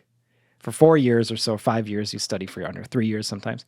And then you get a master's degree or you get a PhD. You can fast track and get a PhD. Now you're 27, you got a PhD. You want to get hired. Before, 60 years ago, you were much more readily hired. Now it's extremely competitive. So you have your PhD, then you become a postdoc. So you're basically working for free for 3 years at some different city, not for free, but for relatively low pay. Understood. It's not contract. You're not told you're going to stay there for long. Then you're hoping someone please notice me so I can be hired as an assistant professor, not a professor. Then you hope that you're on a tenure track so you can get locked in. And then you become an associate professor. Then you become a full professor. And then you've supposedly made it at that point. Okay. In order to progress up this ladder, you have to publish to the point where even to be hired, now some of the job requests, the resumes online, the ones that you fill out yourself, say the second question after your name is, how many citations do you have? How many citations do you have? That requires you to... It requires you to collaborate with people so you can put out material quickly. Correct. And by the way, people think the revolutions in physics come from hockey. We play together and we achieve our goal.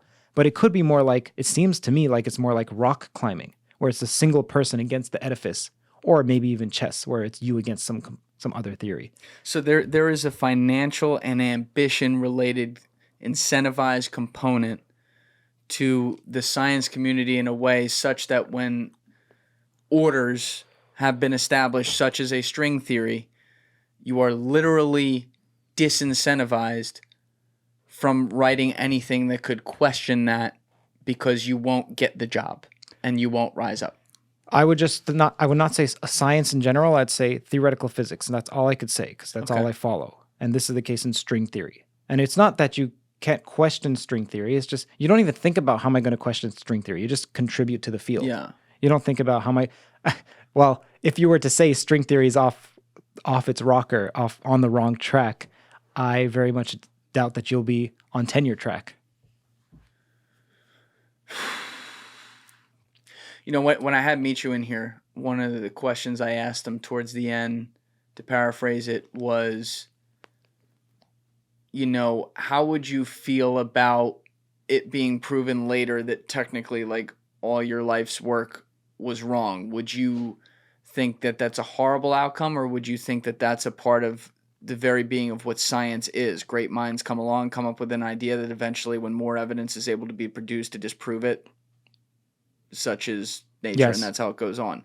And I don't want to say what he said because I'll get it wrong, but maybe we can cut it in here, Alessi. That spot, just ask me for that afterwards. I remember that. That was at like the 2 hour, 40-minute timestamp, 2 hour, 42-minute timestamp in that episode, something like that. I just kind of wonder, like, when you look on your own life now and having put in decades and decades and decades as a physicist, and, you came up with string theory now like 5 decades ago. It's a long time to put into the game. Do you ever worry about your work being wrong or proven wrong, or is that precisely why you want to put the work out so that it can be proven wrong? Well, I think the latter more than the former, in the sense that to err is human. I mean, we will make mistakes. Technology moves in directions that are unforeseen.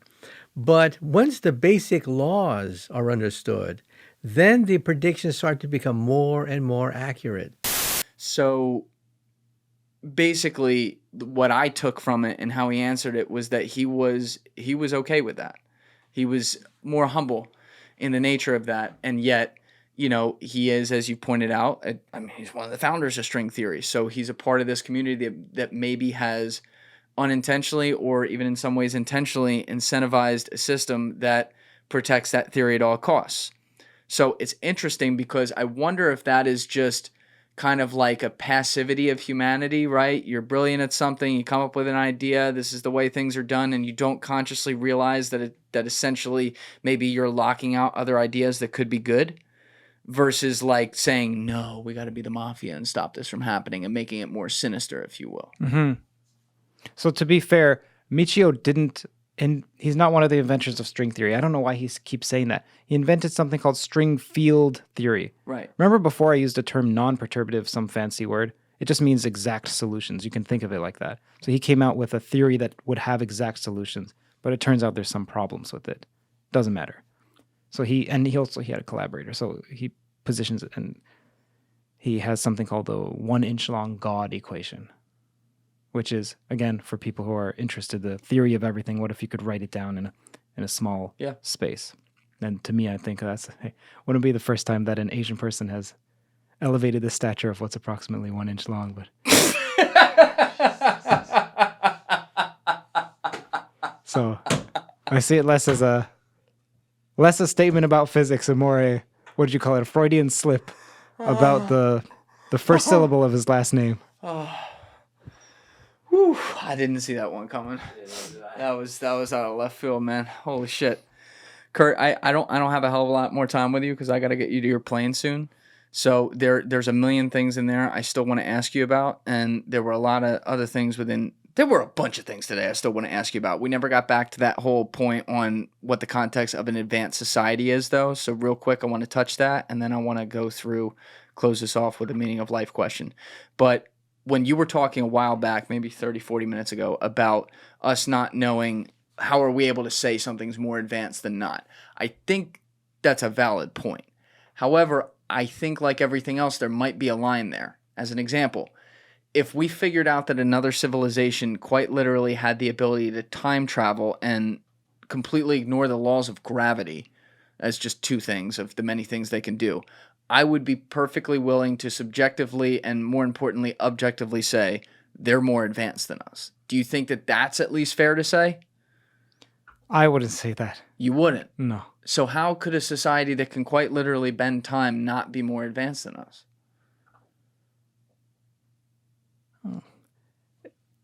It depends on what you mean by advanced. So mathematically speaking, if you have a line, you have 0, like you mentioned before, you had 100, like you mentioned before, you could have negative 100.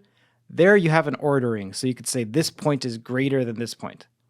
But as soon as you have at least 2 axes, like this table, or 3, like this room, you can't say one point is more advanced than another. So I don't know how to mathematically say that. All right, fair enough. I'll accept that. So you talked about early on the man's search for meaning, if you will. But what's your meaning of life? And on a second point, do you believe in a higher creator, or is it one where you're more like, I just don't know? No, I'd say I'm searching for the latter question, and I don't dismiss it. I haven't heard an argument from an atheist that wasn't something I thought of when I was 14. So all these years later, I haven't heard a single argument from Sam Harris, from Christopher Hitchens, from Richard Dawkins, any of the modern atheists on YouTube, that they've said something that's made me go, that's an interesting way of looking at the world. And I think what separates a thinker is the willingness to wrestle with ill-defined notions. So that's what separates the continental philosophers from the more analytic philosophers, is that they're willing to, what do you mean by love? And they're willing to wrestle with it, even for decades, and dance around the subject and attack it from several angles. So for me, I'm not going to dismiss God because of the arguments that a clever me that I cited to other people when I was 15, 13. I became an atheist when I was 8. And I remember telling people about it because of quantum fluctuations. That was my reason. At 8? Yeah. Quantum fluctuations? I didn't know what it meant. Oh. I just heard my brother say it. And then the lady... I didn't know how to say that word when I was 8. Someone then said, flatulence, doesn't that mean? I'm like, oh my gosh. Then I never said that word until I was like 18. Never said that word again. So I was like, okay, I got to come up with different reasons. But I always loved, when I was younger, just showing you're an idiot. Because I was a smart aleck kid. So I had this girl that I liked who was a Muslim, and I would always just eviscerate, or I thought I was eviscerating her. I mean, whatever. I liked to do that because I'm mean and I'm vicious, at least back then. Still You're a monster. You're going to be a monster, goddammit. So I'm no longer like that. And as for the meaning of life, so in part, I think that the point of life is to find a love that is so great that it can outlast death, and then to nourish it. So with my wife, I don't know what that means. If you were to ask me, what does that mean? I don't know. So going back to this room analogy where we're constantly searching, going out at different doors and so on, but there are people in the room with you. And Lovecraft is saying, what are you doing? Why are you searching? Why are you trading? What's right here is so consequential. It's so meaningful. If you could nourish it, if you could water it, if you could notice it. I think our consciousness comprises attention, effort, and then the ineffable. So the attention is what we place our attention on. What do we care about? And the effort has to do with free will. And the ineffable, I don't know. That's just beyond me. But Shakespeare had this great quote, man. Like, Shakespeare said this in a letter to someone. He wasn't even publishing this.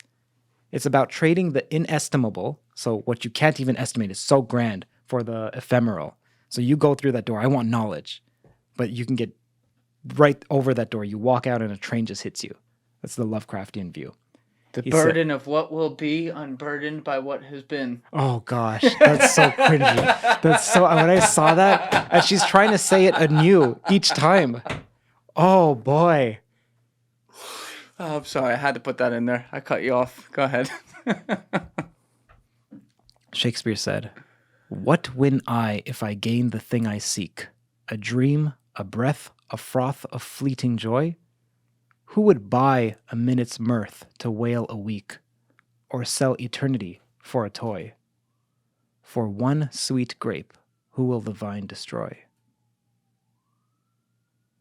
I think about that for... I've had that in the back of my mind for 6 years. What win I if I gain the thing I seek? A dream, a breath, a froth of fleeting joy. Jeez Louise, man. It's heavy as shit, man. Curt, this kind of sucks that you got to leave. This is a prime example of, like, we're just getting warmed up. we would absolutely be sitting here for probably another 5-6 hours. So we're gonna have to do this again at some point. I love how you think. I love how you're very measured in what you think, and I also want to push back on something that I think you criticize about yourself a little bit, which is your willingness to say I don't know. I think that's a beautiful skill, and I think if you truly don't know something, you know, people with half a brain are going to respect you when you're willing to say that, because I think we run into a lot of problems in this world where people talk out of their ass on things that they really probably shouldn't be talking about. So I appreciate that about you. You are clearly a very brilliant guy. You got an amazing show on YouTube, and we will have that link down in the description once again. But thank you so much for coming down, man, and we're going to have to do this again. Thank you. I appreciate it, man. You as well. I love your podcast. Thank you, brother. I appreciate that. I got to tell you off air then about Kaku. Okay. All right. Well, TBD. We'll leave you in suspense. Everybody else, you know what it is. Give it a thought. Get back to me. Peace. Thank you guys for watching the episode. Before you leave, please be sure to hit that subscribe button and smash that like button on the video. It's a huge help. And also, if you're over on Instagram, be sure to follow the show at Julian Dorey Podcast, or also on my personal page at Julian D. Dorey. Both links are in the description below. Finally, if you'd like to catch up on our latest episodes, use the Julian Dorey Podcast playlist link in the description below. Thank you.